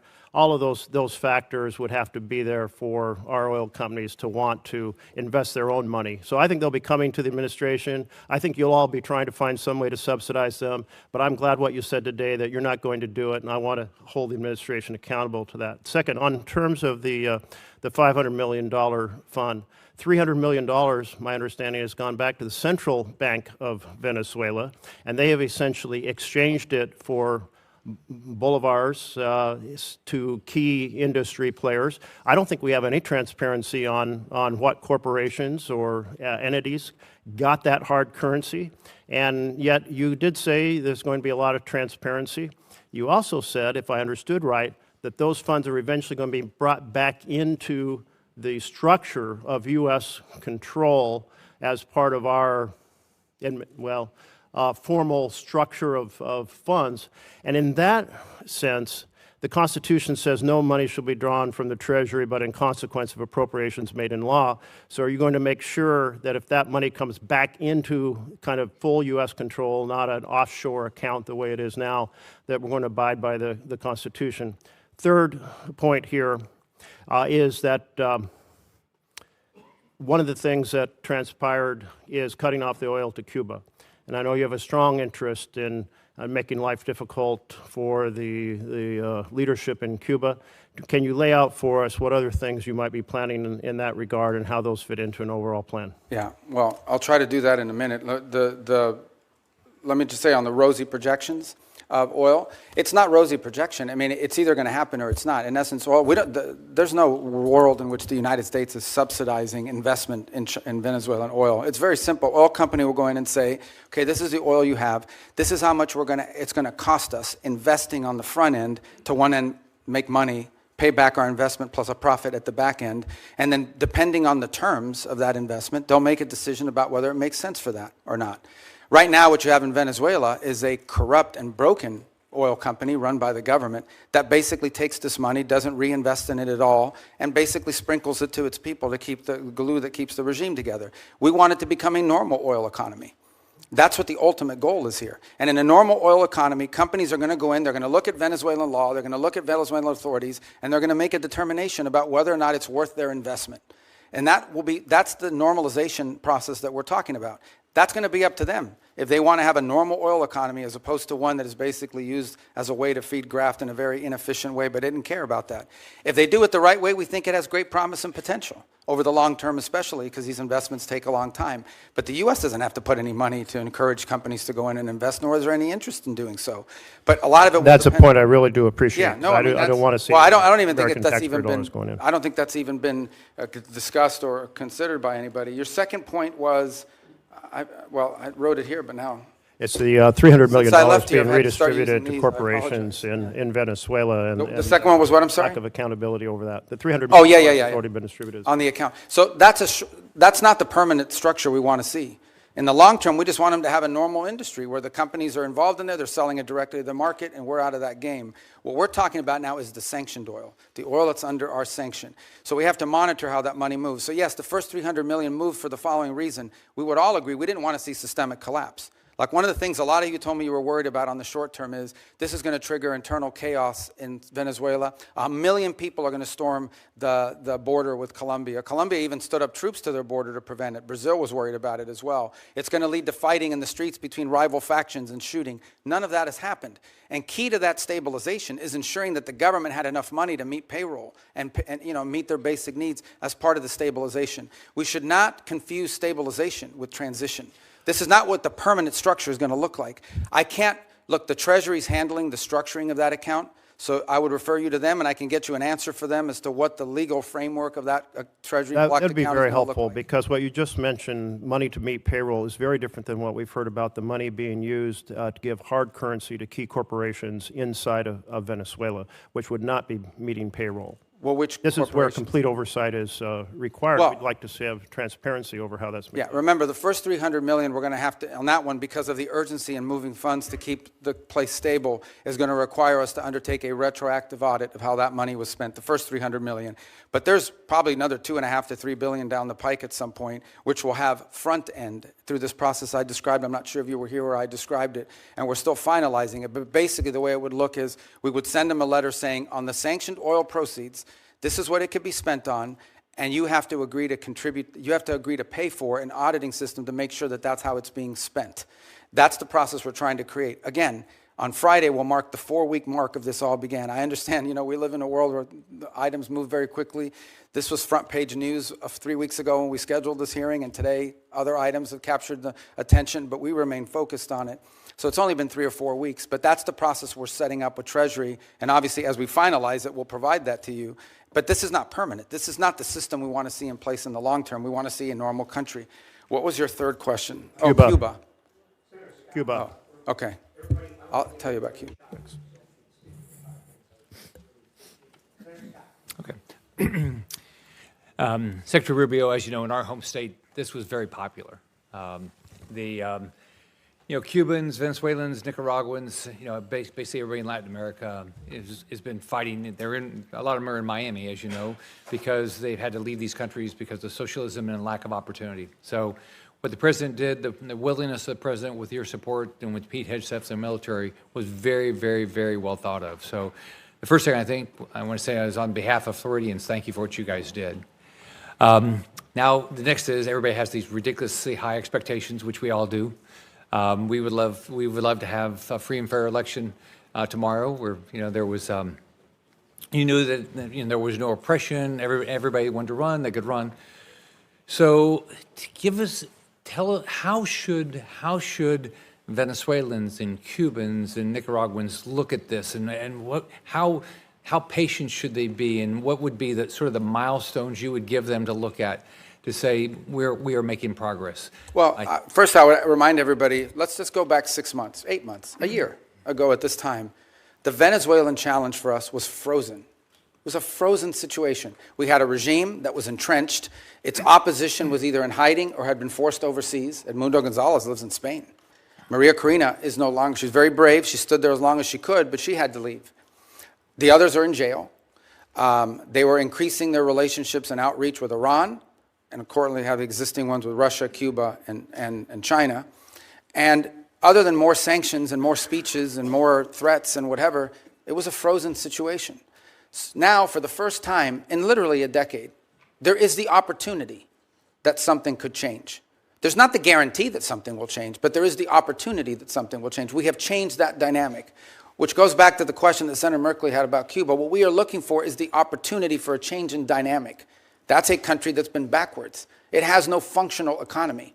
The people, you can call them Marxist, we can call them communist, but not even Lenin would recognize this version of communism and Marxism that they've instilled in Cuba. It's an economic model that hasn't worked anywhere on the planet. The suffering in the rural areas of Cuba are acute and they're deep. And it's not because of the embargo, it's because they don't know how to run an economy. How is it the fault of the US embargo that Cuba, one of the world's largest sugar producers, now imports sugar? Because no sector of their society works. It's frozen and it's broken. But in the case of Venezuela, we have a glimmer of hope now, the opportunity to change the dynamic. Now, what that will require is smart decisions on our part, but ultimately it will require decisions made by Venezuelans, both those currently in charge of the interim authorities and those who may be in charge in the future as well to step forward. It is our sincere belief that the only way you're going to have a free, prosperous Venezuela that's allied with the United States is one in which every sector of their society is represented in their politics. And that includes many people who currently live abroad. And even the opposition, people like to say the opposition is very diverse.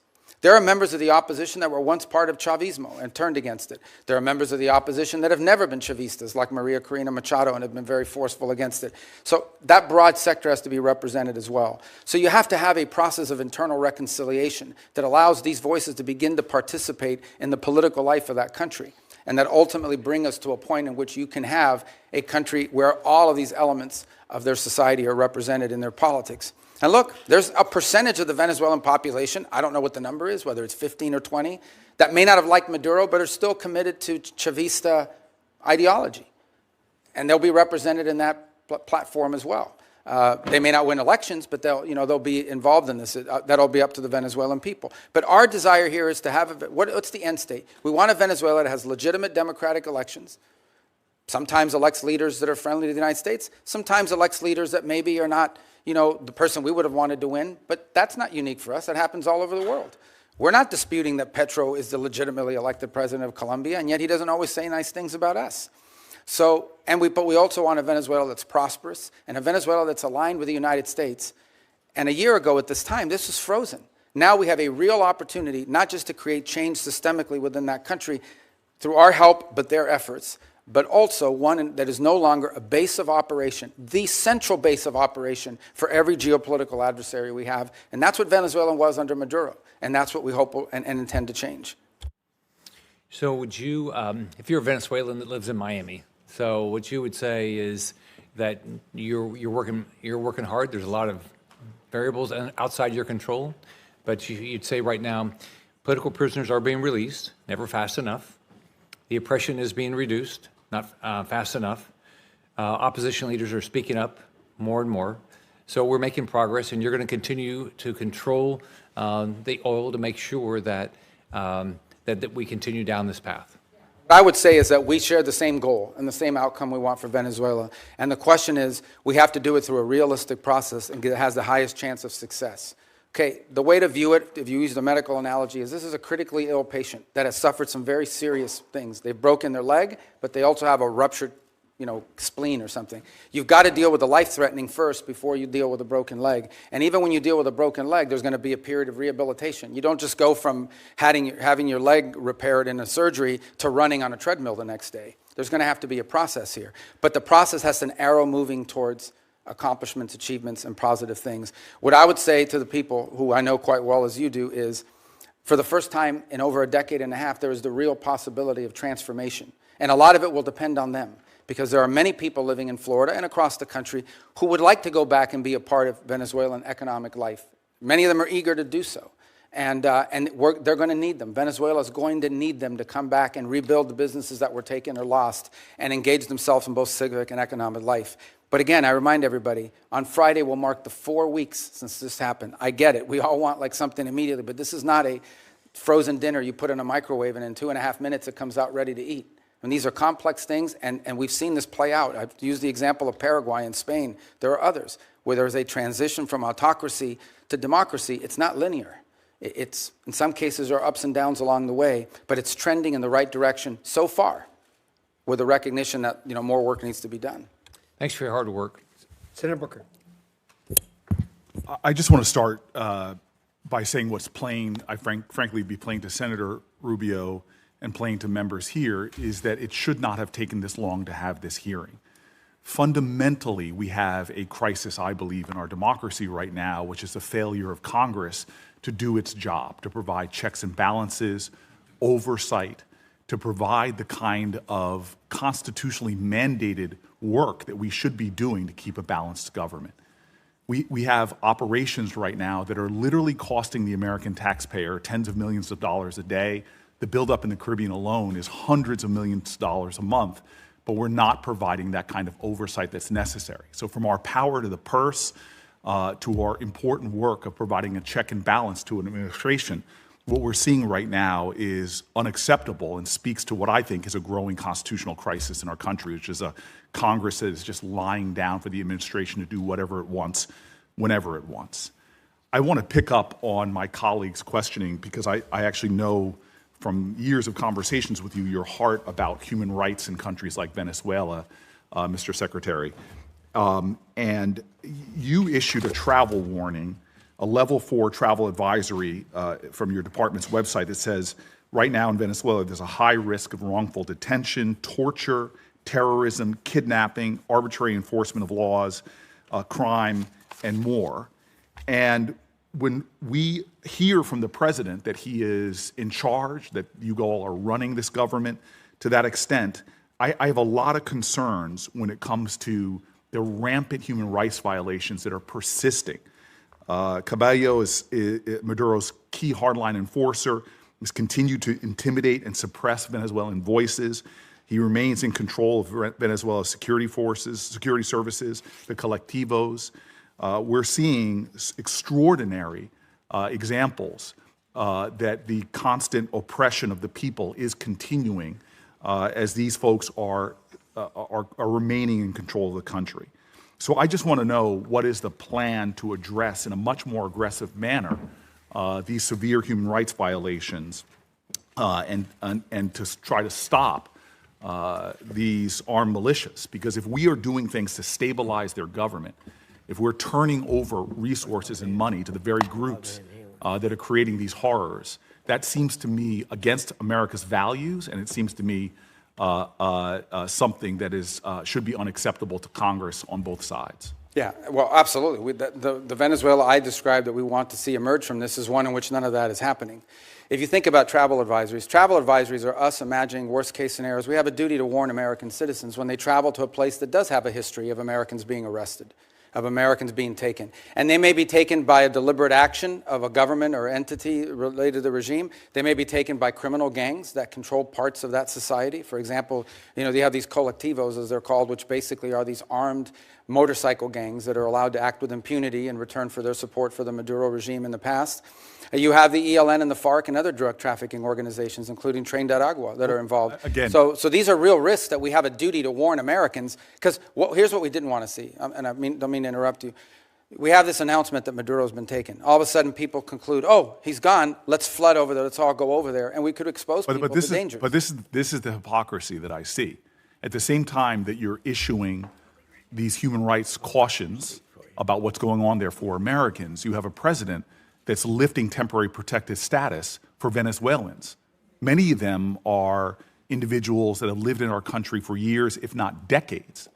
When I hear from the Venezuelan community, I hear an outrage that at the very same time that you are affirming here that these armed militias are running around suppressing voices, we have an administration that has said very clearly that they're not only going to be lifting temporary protected status for Venezuelans living in the U.S., but instead of protecting longtime American residents, the administration is putting people back on deportation flights and sending them into that madness. Does that make sense to you? Well, first of all, the travel advisories for American citizens traveling there and the threats posed to Americans. What you're describing is... Why lift temporary protected status? Well, the problem with temporary protective status was it was granted to so many people in such a vast numbers so quickly without proper vetting by the previous administration that there's a real concern that there were gang members that had received TPS simply because of the nation they came from and the time in which they came. It became so big and so massive. The overwhelming majority of Venezuelans are not members of Trained at Agua, but there were Trained at Agua and other criminal elements embedded in the TPS system. And the numbers were so large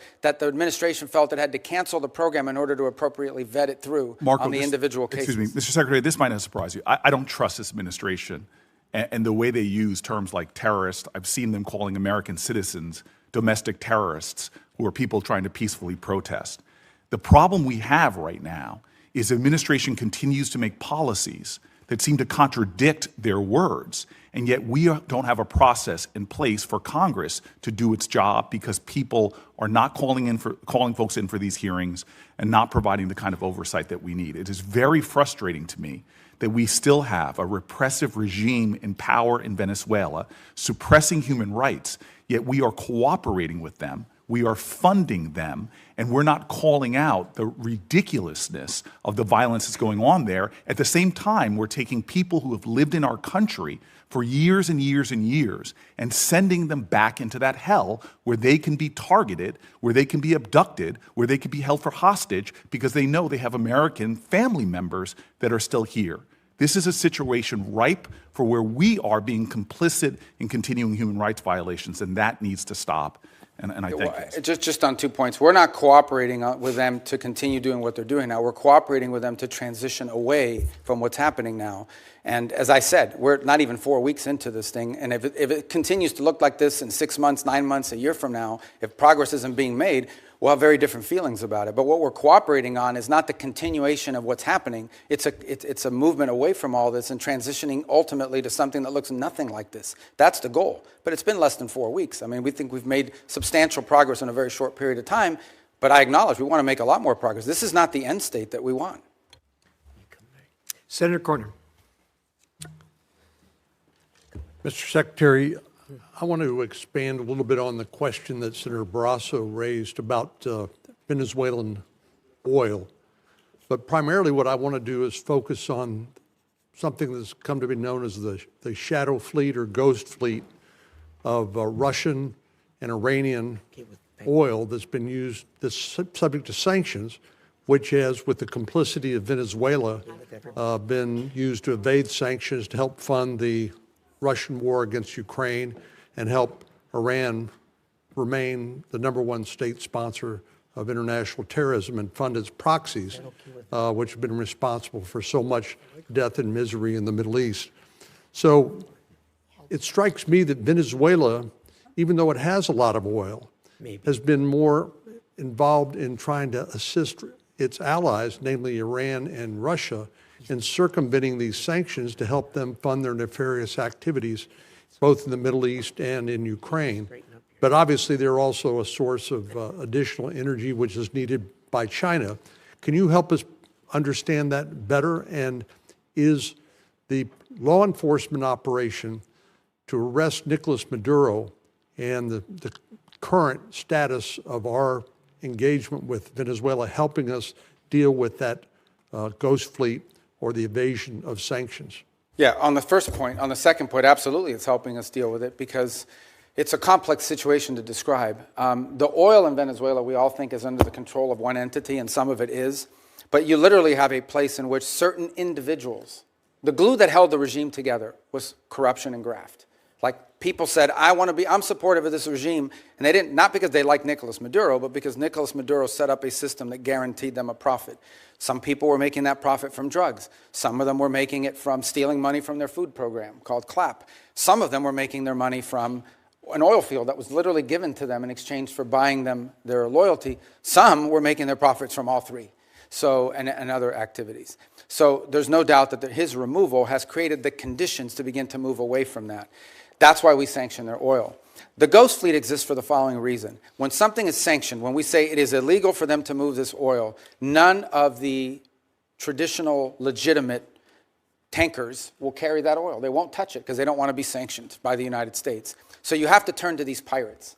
You have to basically turn to these ships that are either falsely flagged, meaning they're flying the flag of Liberia, but they don't really have a Liberian flag, or are stateless in their capacity.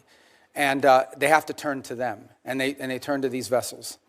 And these vessels are made up with crews from all over the world. We seized one where the majority of the crew members were Ukrainian.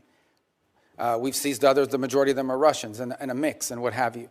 And so what's happened is a lot of this oil is going, a lot of this shadow fleet oil is going even outside the PDVSA system.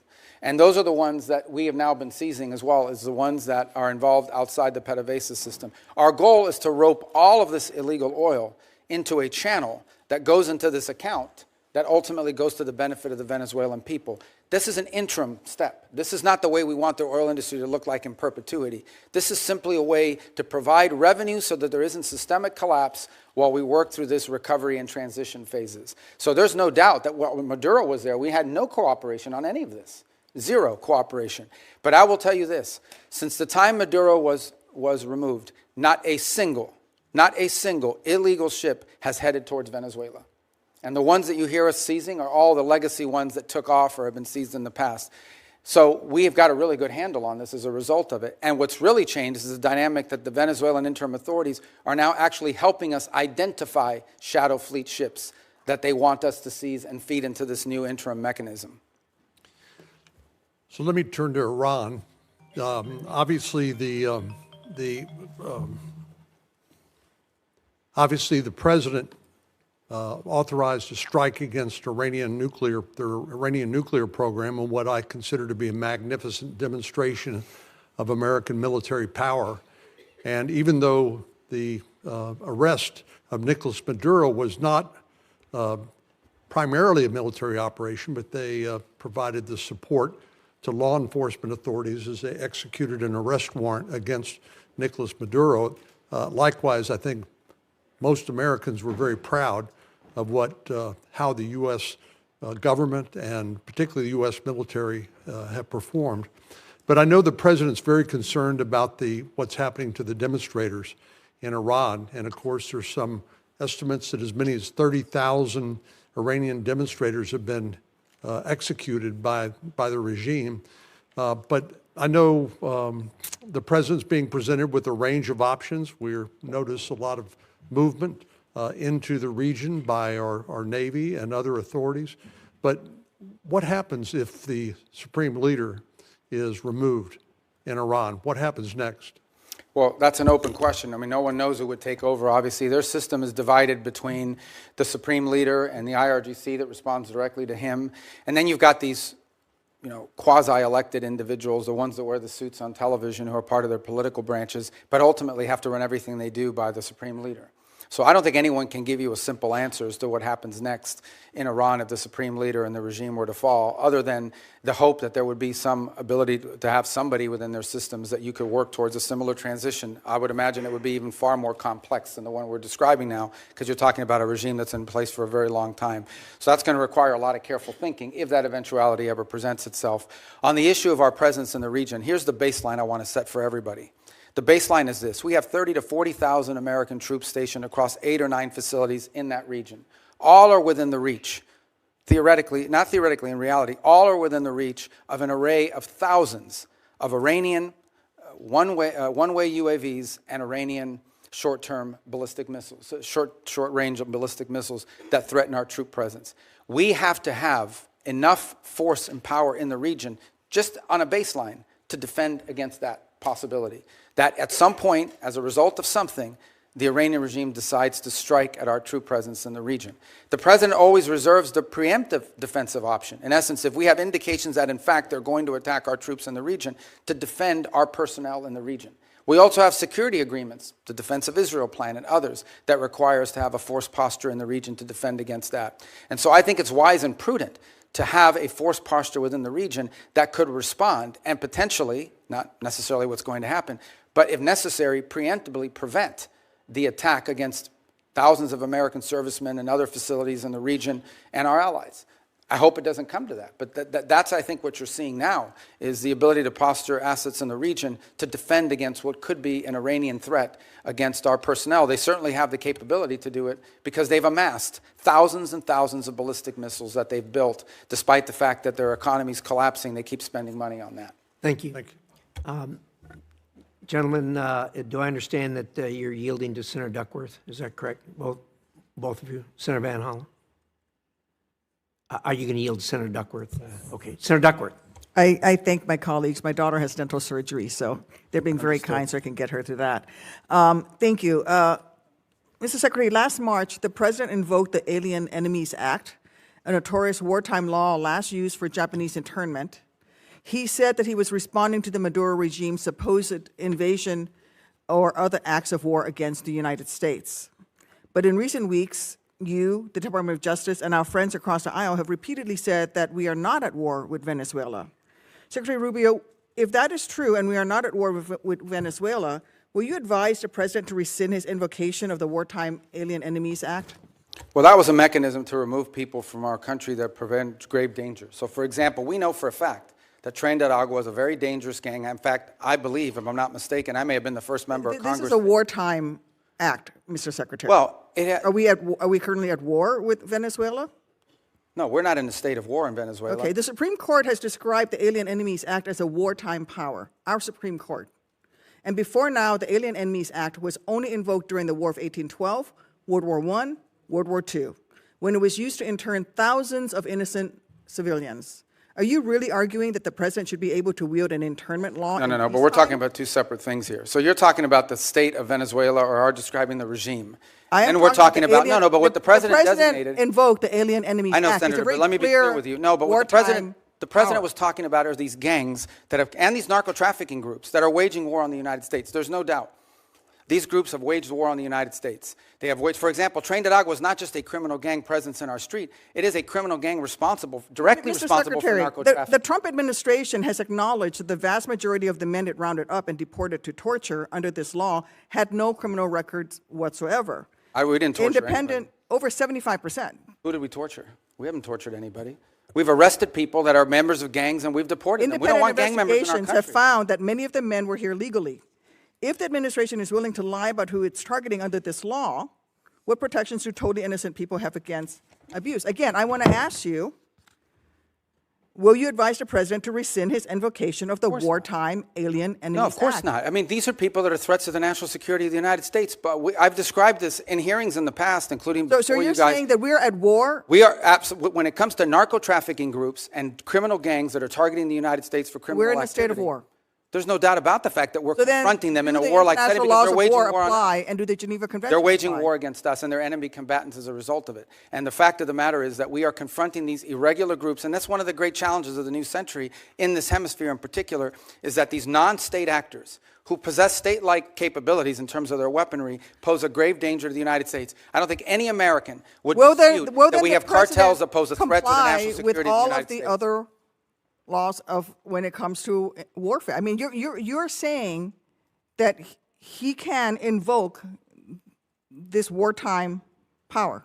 No, I'm saying, you're asking me, I'm here to discuss foreign policy and what's in the realm of the Department of State. Well, I think your questions are better directed to the Department of Justice. Enemies Act, but I would tell you that, which is a wartime, which is something that but you're asking me a question that's, can be invoked during wartime. But you're asking it's only me a been question invoked during the War of 1812, World War I, and World War II. It's only been invoked 3 times, and this President is invoking it. Okay, you're asking me a question about the domestic application of a law that's best directed to the Department of Justice. No, it is because you're asking me something to opine on something that's in the realm of the Department of Justice in terms of its domestic application. I can tell you that the United States is most certainly confronting terrorist and criminal organizations operating in our hemisphere that pose a grave danger to the United States. Anyone who believes that gangs that flood our country with fentanyl or cocaine are not threats to the United States is not living in reality and certainly does not reflect the opinion of most Americans. The President already said that he was ready to put American troops in Venezuela again. So we're at war right now. So if things don't go well with the Chavistas you've empowered, when did the President say he was going to put troops in Venezuela? A military option, what is your criteria for returning to a military option and putting boots on? Well, I don't recall the President saying he was going to put troops in Venezuela. Where did he say that? I'm asking you, what are your... But that's what you said. I didn't remember the President has already said that he was ready to put American troops in Venezuela. No, I think the president has said that he retains the right as commander-in-chief to protect the United States against any imminent threats. Maybe that involves troops, maybe that involves air power. We hope, but we don't anticipate that being the case in Venezuela. I worry that you are playing fast and loose with our nation's Well, I just gave you military. And testimony let me just here. say, I just want to conclude by Yeah, saying, but I just gave you testimony of how well things are moving forward, not as fast as but everybody you would like. also said So that why- in 6 or 9 months, if things don't go well, you're going to have to do something else. And the president's already said that he's not ruled out the military option.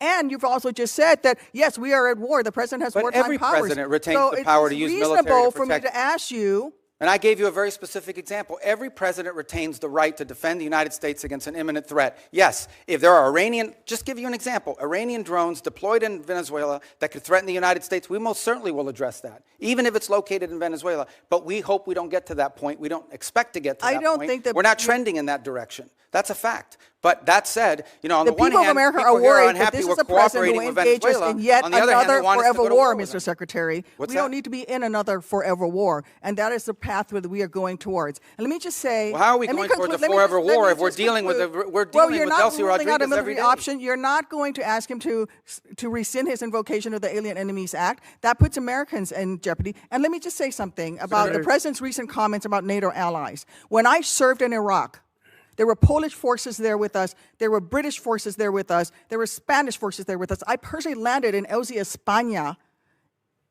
which came under direct attack by insurgents.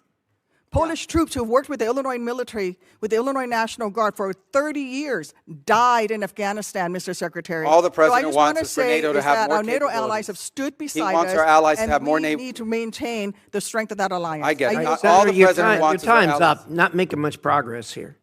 Well, let me just say, the president just wants our allies to have more capabilities to be involved in operations like that, God forbid, in the future if necessary. That's not what he an said. unreasonable He said request. that they stayed a little behind, and they certainly did not come to our defense. And Well, not which every they did. country in Europe, not every country in NATO participated in those missions. Some did. Denmark suffered some of the greatest military casualties. There's no doubt that many of our allies have stepped forward and provided assistance to us, and there are many others who simply don't have the capability to do it now or in the future. That's not what the president said. So Senator that's what he Lee, was pointing to. Thank you, Mr. Chairman. Thank you, Secretary Rubio, for being here.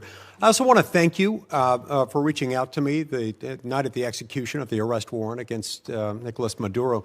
I could tell when we talked that you had been up all night, and it was kind of you to reach out to me and describe what had happened that evening. I've long been a believer in the fact that the United States has been abundantly blessed by geography. God and nature's God have blessed the American continent with two vast oceans, one to our east, one to our west, that have protected us from the old powers of other parts of the world. We should use those to our advantage. At times in our past, we have somewhat neglected the Western Hemisphere in recent decades, and I'm pleased that you and President Trump have been refocusing on the Western Hemisphere. As we look at burden sharing in other parts of the world and pivot some of this focus back to our own hemisphere, tell me what that looks like. Tell me what it looks like to orient some of our burden sharing toward our own hemisphere. Well, I think you're seeing some of it now. Look, our hope is eventually not to have a military presence of the kind you've seen in the Caribbean to deal with this very acute matter. But the truth of the matter is that it was surprising in the first place, right? If these ships and these assets were deployed in the Indo-Pacific or in the Mediterranean or in the Middle East somewhere, no one would blink an eye. They say, well, that's normal. That's what we always do. The fact that they were deployed in the Western Hemisphere was a shock to everybody because we haven't done it. In fact, according to Southcom, they've rarely have ever had assets permanently deployed to them. They may have been transiting through at some point, but not permanently deployed, to deal with a very acute matter. And that is, and these are, these things become interrelated here at some point, but they are separate in many ways. And it's part of what I was trying to explain to Senator Duckworth. We have a real reality in our region of these transnational criminal terrorist organizations that in many cases possess weapons that you ascribe to a nation state, not to a gang, who pose a grave threat to the national security of the United States, but also to the stability of the region. If you walk through the region, what is the primary threat in Colombia? Transnational criminal organizations. What is the threat to Mexico? What is the threat to the Caribbean basin? These groups have to be confronted. They have to be confronted forcefully. What's the threat in Haiti to systemic collapse? And that is these criminal gangs that basically control territory and threaten the ability to even form a government. there in that regard. So it's endemic throughout the region, and it ultimately impacts the United States through mass migration, through drug trafficking, and other related criminal organizations. And so we need to have a force posture that can confront that and that can provide assistance in conjunction with other partners. We also need more countries that are willing to cooperate with us and collaboratively work on these things, the way Ecuador is now doing, the way El Salvador has done, the way Trinidad and Jamaica and other countries, the way we historically have done with Colombia, by the way, and continue to do in many respects. So we hope Venezuela will be one of those. Imagine if a future, or even the current interim authorities, or a future legitimate government of Venezuela cooperated with the United States against Tren de Agua, cooperated with the United States against the ELN, the FARC, and the drug trafficking organizations. How much easier it would be to confront these challenges that we face. But it will require some force posture in the region. I think the one area, if your question is in the context of NATO, the one area we have to recognize is that we need to have a presence in the Indo-Pacific. Many of you travel overseas and are constantly being told by our Indo-Pacific allies they want to see a sustained commitment of the United States to the region. We still have obligations and needs that we need to address when it comes to the Middle East. We have a growing threat of the rise of terrorism potentially in the African continent. And then, of course, you point to the Western Hemisphere. So that doesn't mean we're abandoning NATO or abandoning Europe. It does mean that we are going to have to, at some point, readjust our force posture in the world to deal with all of these realities. And as a result is why I keep making the point, the stronger our allies and more capable our allies in NATO are, the more flexibility we'll have to do that. We'll still be there with our assurances. We'll still be there with our presence. We'll still have some of the largest military deployments in the world will be in Europe with our allies. But we are going to need some flexibility to do this over time. And we've told this to our allies, and we've told them there'll be no surprises. And most of them understand it. Frankly, they do. And that's why they're moving very quickly in many cases to rearm and reinvigorate themselves. Over the last 5 to 10 years, we've seen China gain pretty significant footholds by historical standards in South America, in Central America, in parts of the Caribbean. Sometimes this occurs simultaneously with and in the same places as drug cartels, places where drug cartels are the strongest. How would you describe the connection between those two things? Are they correlated, or is there causal? Well, the correlation may be to the extent that you have, usually when you have strong narco organizations or drug trafficking organizations, you also have very weak states that are, in some cases, vulnerable to corruption. So the general Chinese practice has been, you go into a country, you offer to build a bunch of stuff that you end up building poorly. And to get that contract, you do it as a market share thing, not because you can make money off it, but because it puts you in place at the expense of everybody else. You sometimes have to bribe people locally in order to get that, and it gives you a foothold into that country and allows you to expand into other sectors. In some cases, frankly, it has been like in telecommunications, because Huawei shows up with a deal, and no Western company shows up with a deal that's affordable, and so they go with Huawei because they want to have 4G, not to mention 5G. Huawei provides a product that's not the best, but it's good enough, and they can afford it. And it's subsidized by the Chinese government. So we've seen that play out in place after place. It became quite acute, for example, in the Panama Canal Zone, where a Chinese company ended up owning both ports on the Pacific and on the Caribbean side and Atlantic side of that canal, which is of grave concern to the United States. So I do think you've seen their presence, largely through economic means over time, create leverage over nations in the country who become emboldened and either trapped in debt traps or trapped in bad contracts they can't get themselves out of, and always in sectors that are valuable to China that include rare earths, and critical minerals, energy, and infrastructure. Senator Schatz. Thank you. Thank you, Chairman, Ranking Member. Secretary, good to see you again. I want to ask about the oil. Under U.S. law, funds received by the government must be deposited with the Treasury. Earlier, you testified that the funds are being held short-term in Qatar and then will move to a Treasury-blocked account. What is the statutory authority for the administration relying on Qatar to hold the funds? It's not our funds. The funds are in an account that's owned and signed. It's an account that belongs to Venezuela, but it has U.S. sanctions as a blocking mechanism on it. And one of the primary reasons why it was in a third country initially, until we could create the mechanism to move it to a U.S. presence, is twofold.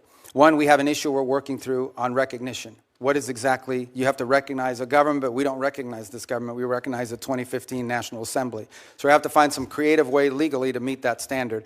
The other is, frankly, creditors. If any of that money touched a U.S. bank, even if it was an account in the name of the Venezuelans, it would immediately be seized upon by a number of creditors who eventually will have to take care of. But in the short term, that would impede the ability of the Venezuelan authorities to receive the funds they need to operate. So do you have the, I mean, this is what I'm trying to get at, right?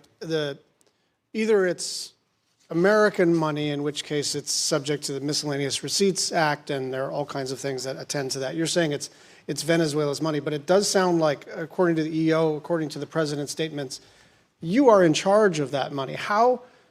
What authority are you relying on to be in charge, almost in a sort of receivership kind of arrangement, of how funds are both received and expended for a foreign country? Like, wouldn't you have to come to Congress to establish that kind of relationship? Well, no, because the money never enters our hands. We only control the disbursement of the money. We don't control the actual money in the sense of, like, it comes into our bank account. Do you think that you have somewhere in the statute or the Constitution the authority to control disbursements of a foreign country? Well, they've agreed to this, and that's the key. They've agreed to this arrangement in which the sanctions that are placed on this oil is what blocks its distribution. So we've agreed to release sanctions and allow the disbursement of the funding as long as they're spending it in a certain way. So I understand it's novel, but it's the best we could come up with in the short term to ensure that they're... Is there a written agreement that memorializes this? Yes, I believe there is, and there will have to be one most certainly once we transition that to U.S. accounts. Secretary, my understanding is the committee doesn't have this agreement. Well, I can... If we do or we don't? Yeah. And you probably wouldn't because it's a Treasury matter. Treasury's handled it, but I can most certainly talk to Treasury about providing you the information. Also, you're the National Security Advisor, so you do have a role here in coordinating between the departments. So it's not just like you can punt this to Treasury. Yeah, I just didn't bring the document with me. I got it. Okay. I just want you to land it and get it to the committee because, look, you're being transparent. I think this is novel. I think it's funky. I think it may not even be permissible. But I don't know until I see the document, and I'd like you to just land it for us, if that's all right. Yeah, no, like I said, and by the way, by the time I get it to you, hopefully we won't even have that account anymore. It'll be in a bit more traditional, but where we can use our sanctions as leverage on how the money's being spent. I'm just going to move on to a couple of other issues. Your comments that Havana should be concerned about the Maduro operation is fueling speculation that this administration will turn its sights to Cuba next. Will you make a public commitment today to rule out U.S. regime change in Cuba? Regime change? Yes. Oh, no, I think we would love to see the regime there change. We would like to, that doesn't mean that we're going to make it change, but we would love to see it change. There's no doubt about the fact that it would be of great benefit to the United States if Cuba was no longer governed by an autocratic regime. I mean, but you know what we mean by regime change. We don't mean, I wish someone else were in charge. When we talk about regime change, we're talking about using the power of the United States, usually kinetic power, but often other kinds of coercion. And I'm not even saying that that's always not in our interest. I'm just saying, I'm not asking you whether we would prefer a different kind of government. I'm asking whether you are trying to precipitate the fall of the current regime. Yeah, but that's statutory. The Helms-Burton Act, the U.S. embargo on Cuba is codified. It was codified in law, and it requires regime change in order for us to lift the embargo. Okay. We have not received any information on the Board of Peace. Do you commit to informing us about what the heck this is? Yeah, it's a Board of Peace. Thank you. Well, I mean, I'll just note that Albania, Armenia, Azerbaijan, Bahrain, Belarus, Bulgaria, Cambodia, Egypt, Hungary, Indonesia, Israel, Jordan, Kazakhstan, Kosovo, Morocco, Mongolia, Pakistan, Paraguay, Qatar, Saudi Arabia, Turkey, UAE, Uzbekistan, and Vietnam.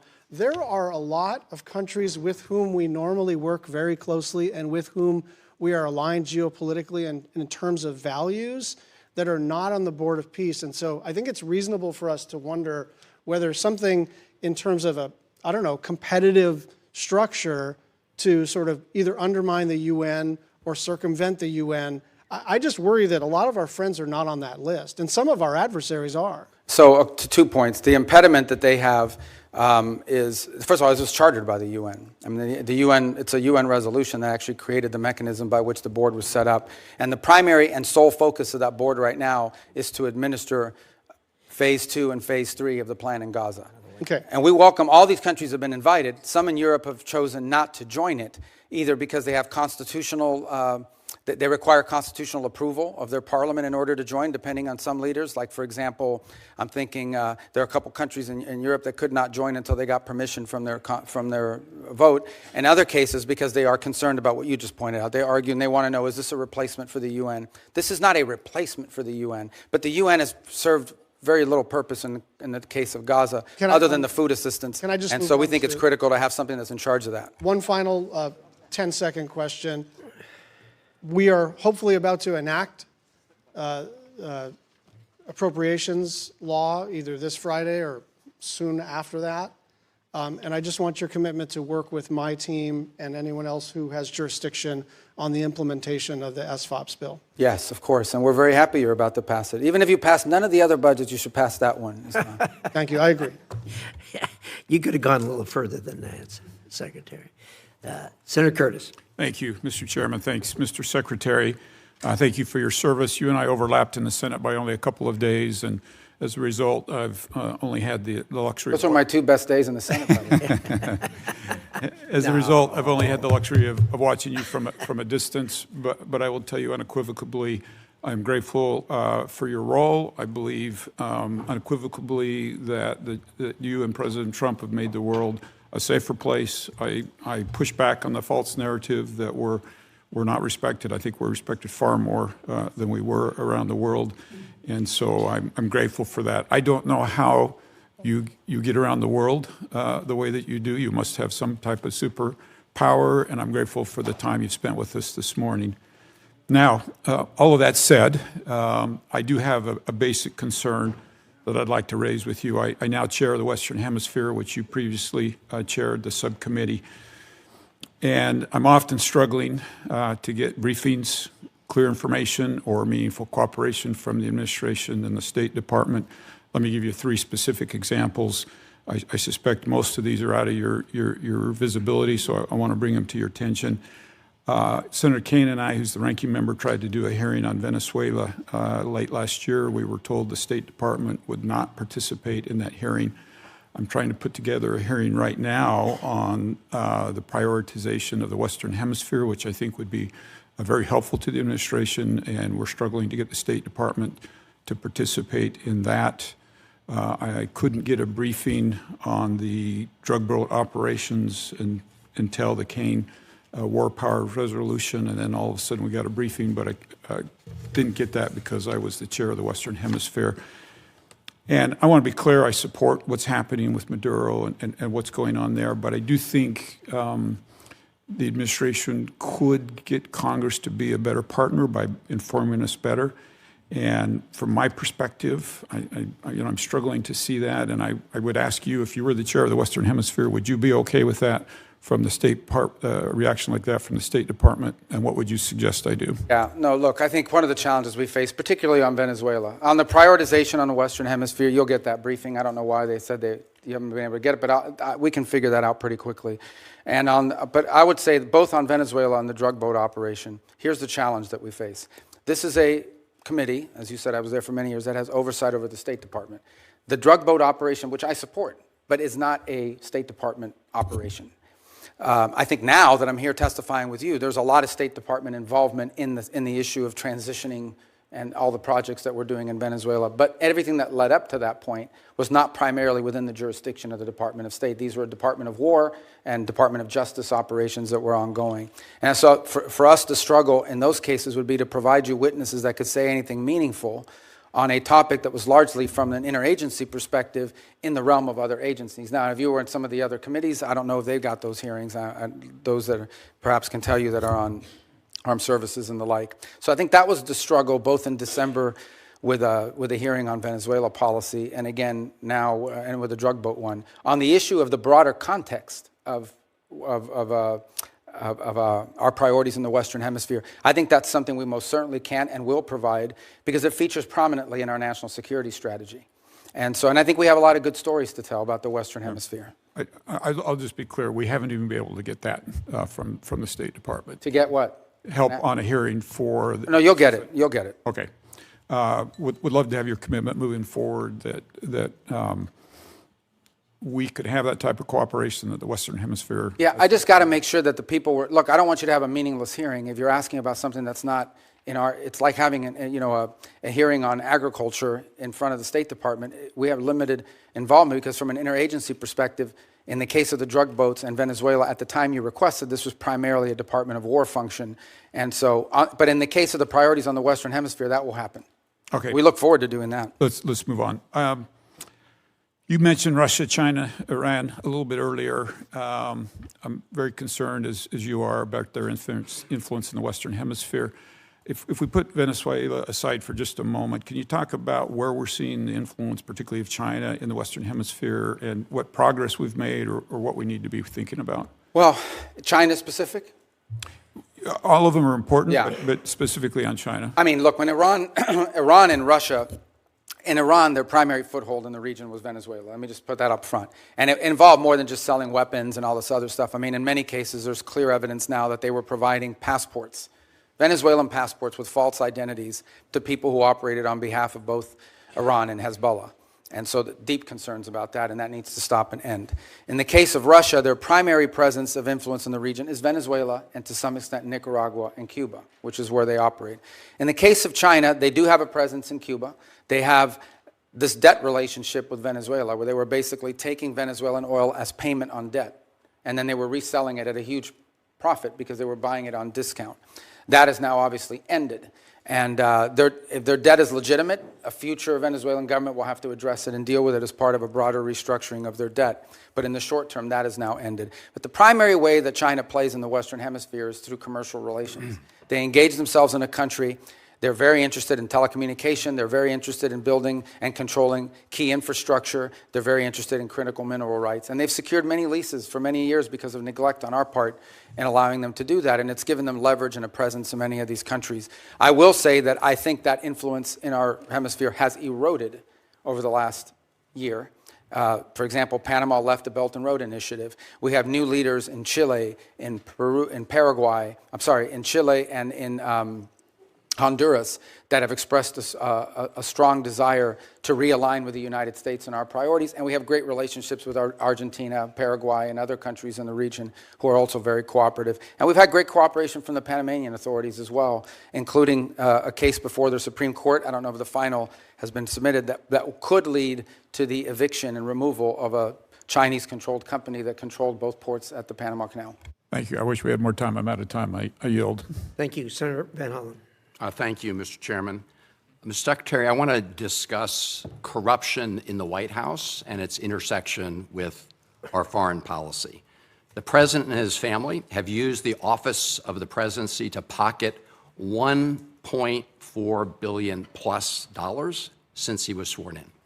A New York Times analysis entitled "Trump's Plundering of America" indicates that some of that is a result of the president selling corruption here at home, but much of it relates to the president selling out U.S. interests overseas to make a killing for his family, including giving away sensitive U.S. semiconductor and AI technologies to the UAE, while the UAE pumped $2 billion into one of the Trump family ventures. And then there are all the other Trump deals that are intertwined with tariff or foreign policy matters. Golf courses in Saudi Arabia and Vietnam, Trump hotels and office buildings in other countries. And of course, there's the $400 million jet from Qatar. The list goes on and on. By any measure, this is the most corrupt administration in American history. We also see the president wielding U.S. power overseas in a way that advances the interests of his billionaire buddies at the expense of American interests. It was Ron Lauder, who has business ventures in Greenland, who reportedly first put the idea of grabbing Greenland into President Trump's mind.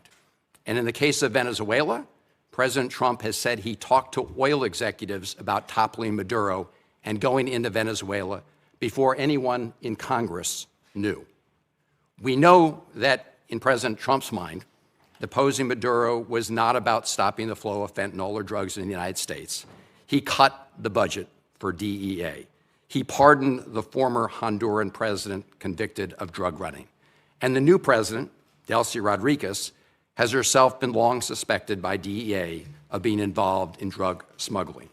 She's also a longtime hardened communist leader So this operation certainly was not about bringing more freedom and democracy to Venezuela. In fact, the president told us what it was all about at his big press conference after seizing Maduro.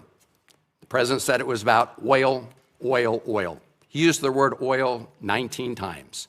Never mentioned democracy or freedom or human rights. And so the pattern of corruption is clear. Now, President Trump has said publicly that he had communications with folks from the oil industry about going into Venezuela before anyone here in Congress was notified.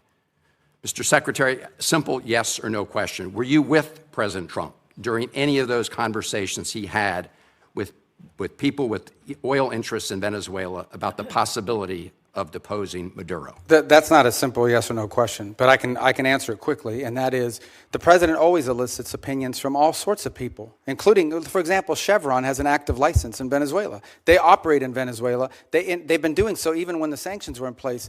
So of course you would ask Chevron, what is your opinion of Delcy Rodriguez? What are your opinion of their economy and of their prospect? But the notion that somehow the president authorized this challenge at the urging of oil executives is absurd. That never happened. Mr. Secretary, I'm asking whether you were with the president. That never happened. I couldn't be with him because it never happened. The oil executives were not involved whatsoever in any of the planning on this matter. None. Did the president, as he said publicly, inform them about the U.S. operations? I think all of those executives learned about this operation the same time everybody else did. Well, President Trump has said the opposite in public. No. Yes, he has. I mean, he said it. I think it was aboard Air Force One on an airplane. It's on public record. You can take a look. Look, Paul Singer, who you know, gave $8 million toward Trump's 2024 campaign. Conveniently, through his hedge fund, he's acquired Citgo out of bankruptcy, which is suddenly very, very valuable. Did you or President Trump have any communications with Paul Singer about Venezuelan oil in the months leading up to the military action in Venezuela? I can tell you I did not, and I would be very surprised what the president did in that regard. And in fact, that Singer position that you've outlined, which is not just him but other creditors, was actually was blocked. We don't want to see. It's one of the reasons why we had to do this account in a third country in the interim, is because we don't want it to be something that's picked apart by creditors. I appreciate that, and we'll monitor it carefully. There's also Vitol. They've been given a license for Venezuelan oil worth about $250 million. Vitol's senior partner, John Addison, gave $6 million to the Trump-aligned PACs in the last cycle.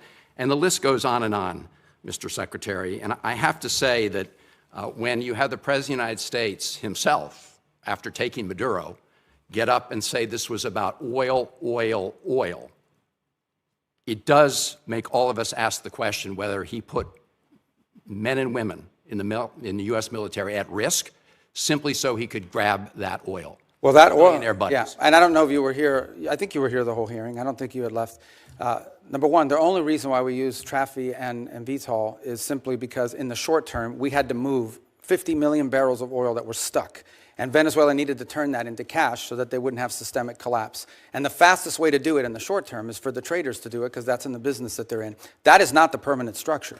The permanent structure we want to see is a normal oil industry where it's sold directly. You know, companies have licenses down there, they have an arrangement to pay royalties, and they move the oil directly to their refineries or sell it in the global market, not through middlemen. Yeah. The only reason why they were used in this instance is because we had an acute short-term problem, which is how do we provide funding from their own revenue, not ours, to keep their government afloat. So in essence, we allowed Venezuela to use their own oil to generate revenue to pay teachers and firefighters and police officers and keep the function of government operating so we didn't have systemic collapse. But that system with those traders, that is not the long-term plan here at all.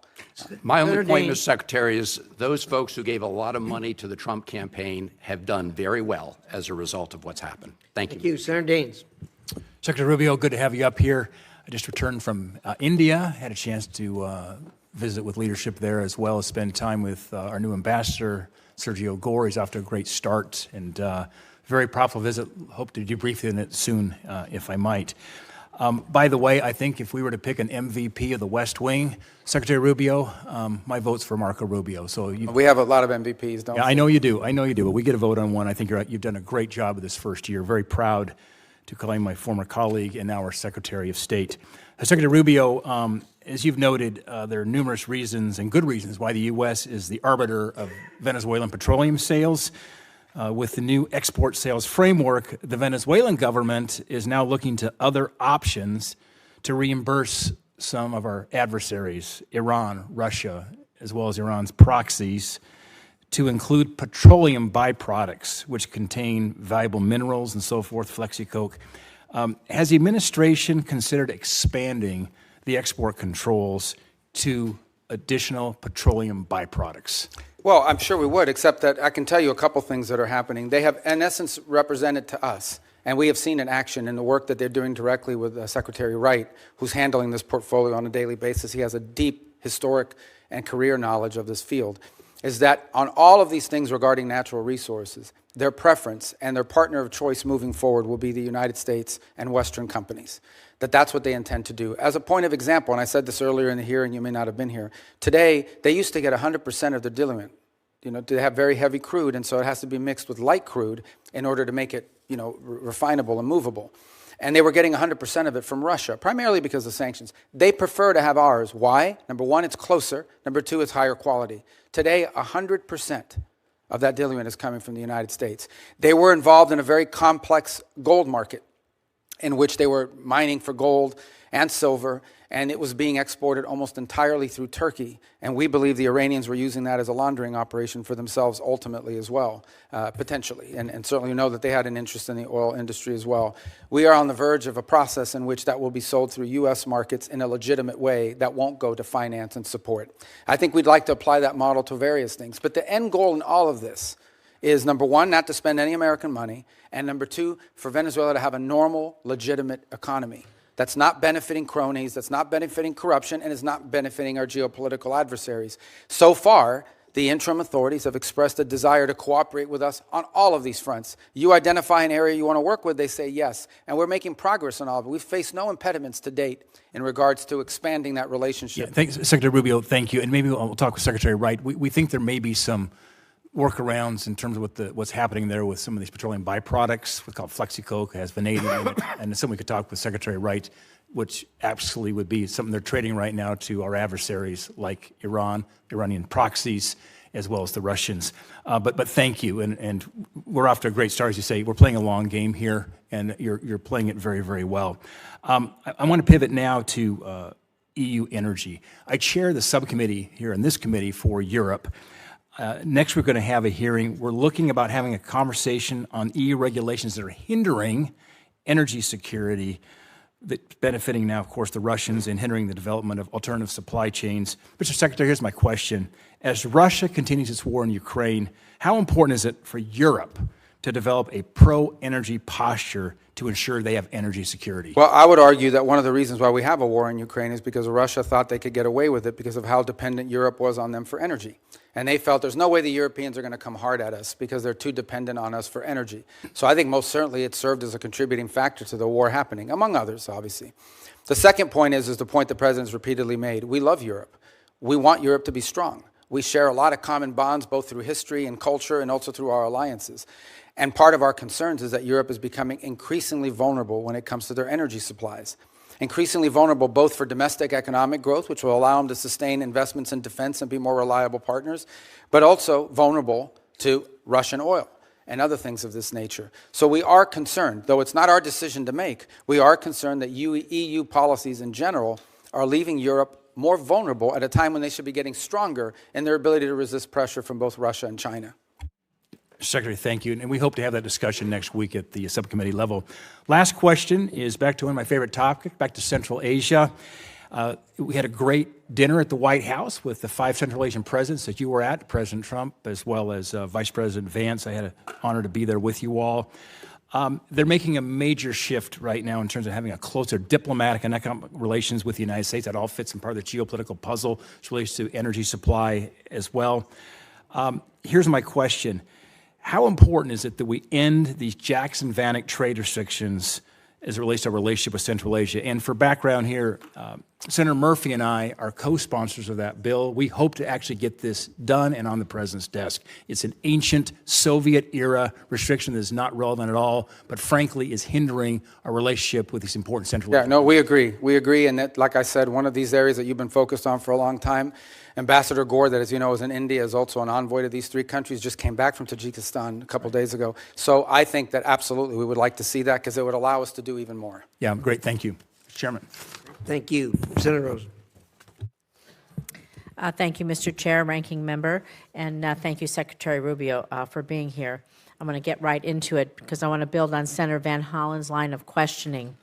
President Trump pardoned the former Honduran president after he was convicted of trafficking roughly 400 tons of cocaine into the United States, cocaine that contributed to the deaths of tens of thousands of Americans year after year.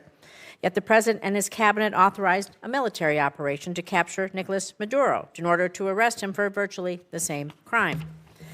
So, yes or no, because I have a bunch of questions here. To the best of your knowledge, was Hernandez convicted of trafficking approximately 400 tons of cocaine into the United States?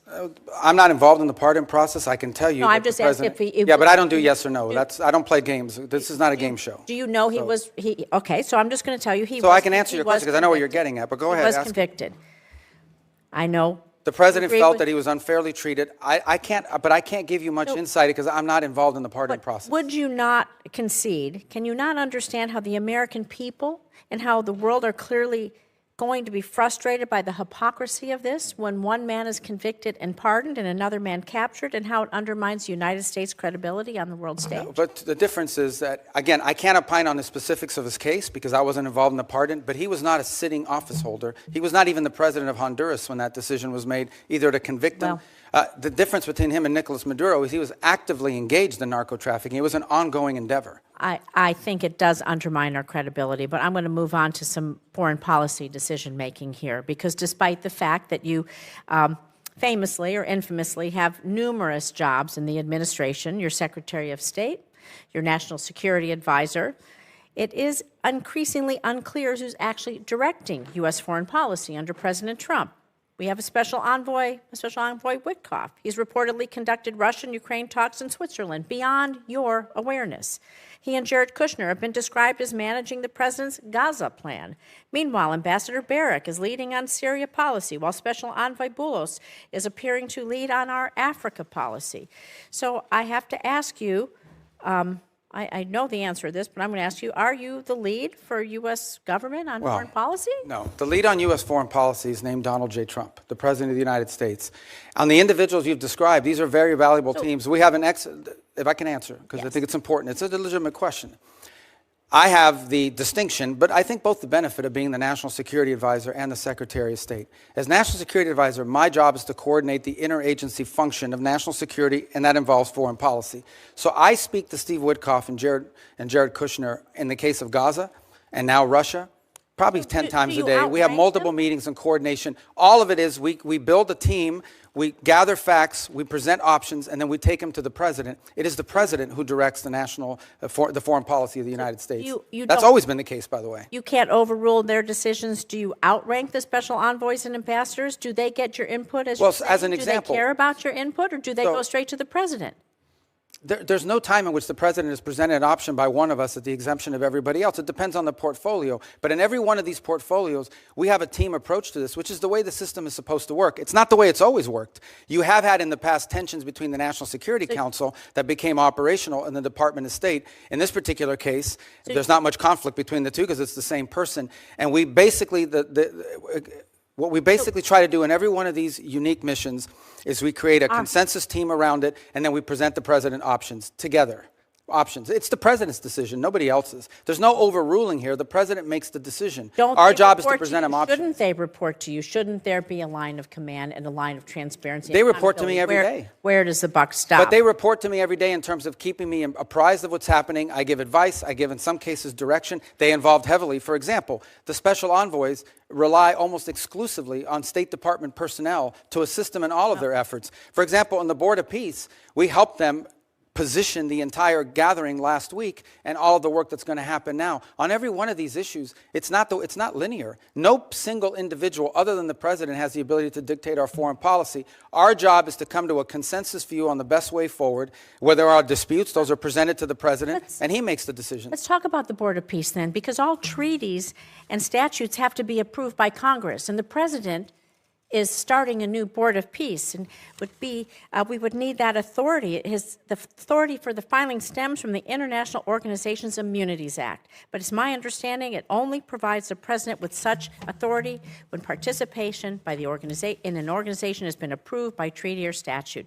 Treaties and statutes must be approved by Congress, so when will the administration be requesting Congress pass legislation to authorize the president to extend this benefits to the Board of Peace, creating the Board of Peace, and when will it be sent? Well, actually, the Board of Peace was chartered and set up by the UN Security Council through a vote of the UN Security Council as to deliberation. So it's an international organism recognized by the Security Council of the United Nations, which is something I think many of you should be supportive of, the fact that we're doing it. The president is claiming his authority is from the International Organizations Immunities Act, and this law only provides the president authority when U.S. participation has been approved by treaty or statute. I know my time is up. Please consider working with us to do these things. You know what it is to be a senator. You know what that collaboration and cooperation mean. And I think that all of us expect that respect from you and would really appreciate it. Thank you. Thank you, Senator Rosen. Secretary, you've been very generous with your time. We have just a few comments to wind up here. Senator Shaheen. Yes, I agree. Thank you. I hope that you will come more often before this committee. But I just wanted to clarify a couple of things. One is that under the CASE Act, the State Department is required, as are other agencies, to give documents like the one that Senator Schatz was raising for the agreement between Venezuela and the U.S. to this committee. We have not yet received it, so I hope that we will see it in the near future. The other thing, with respect to the exchange between you and Senator Rosen, I can tell you that we have, as the minority staff, requested on multiple occasions updates from the State Department on the special envoy's negotiations on the Ukraine war with Russia, and we have been denied access to any of that information. I would hope that, number one, that would be available, because I think everybody's interested in trying to support efforts to end this war in Ukraine. This should not be an adversarial position. And number two, I would also hope that, like Senator Curtis, that you would be willing to have someone from state come before the committee. We have not had a hearing on negotiations over the war in Ukraine since I've been on this committee and since the president took office. And so I hope you will make that commitment to come have state come and be part of a hearing on the war in Ukraine and the negotiations there. Yeah, and we would love to do that, and I'll make sure that happens. And I will tell you, I can give you a brief update. I know it's late, but I don't mind. I mean, we can continue to talk about this a little bit because it's important. It's a very fluid situation, unfortunately. I mean, as you know, it's moving very quickly.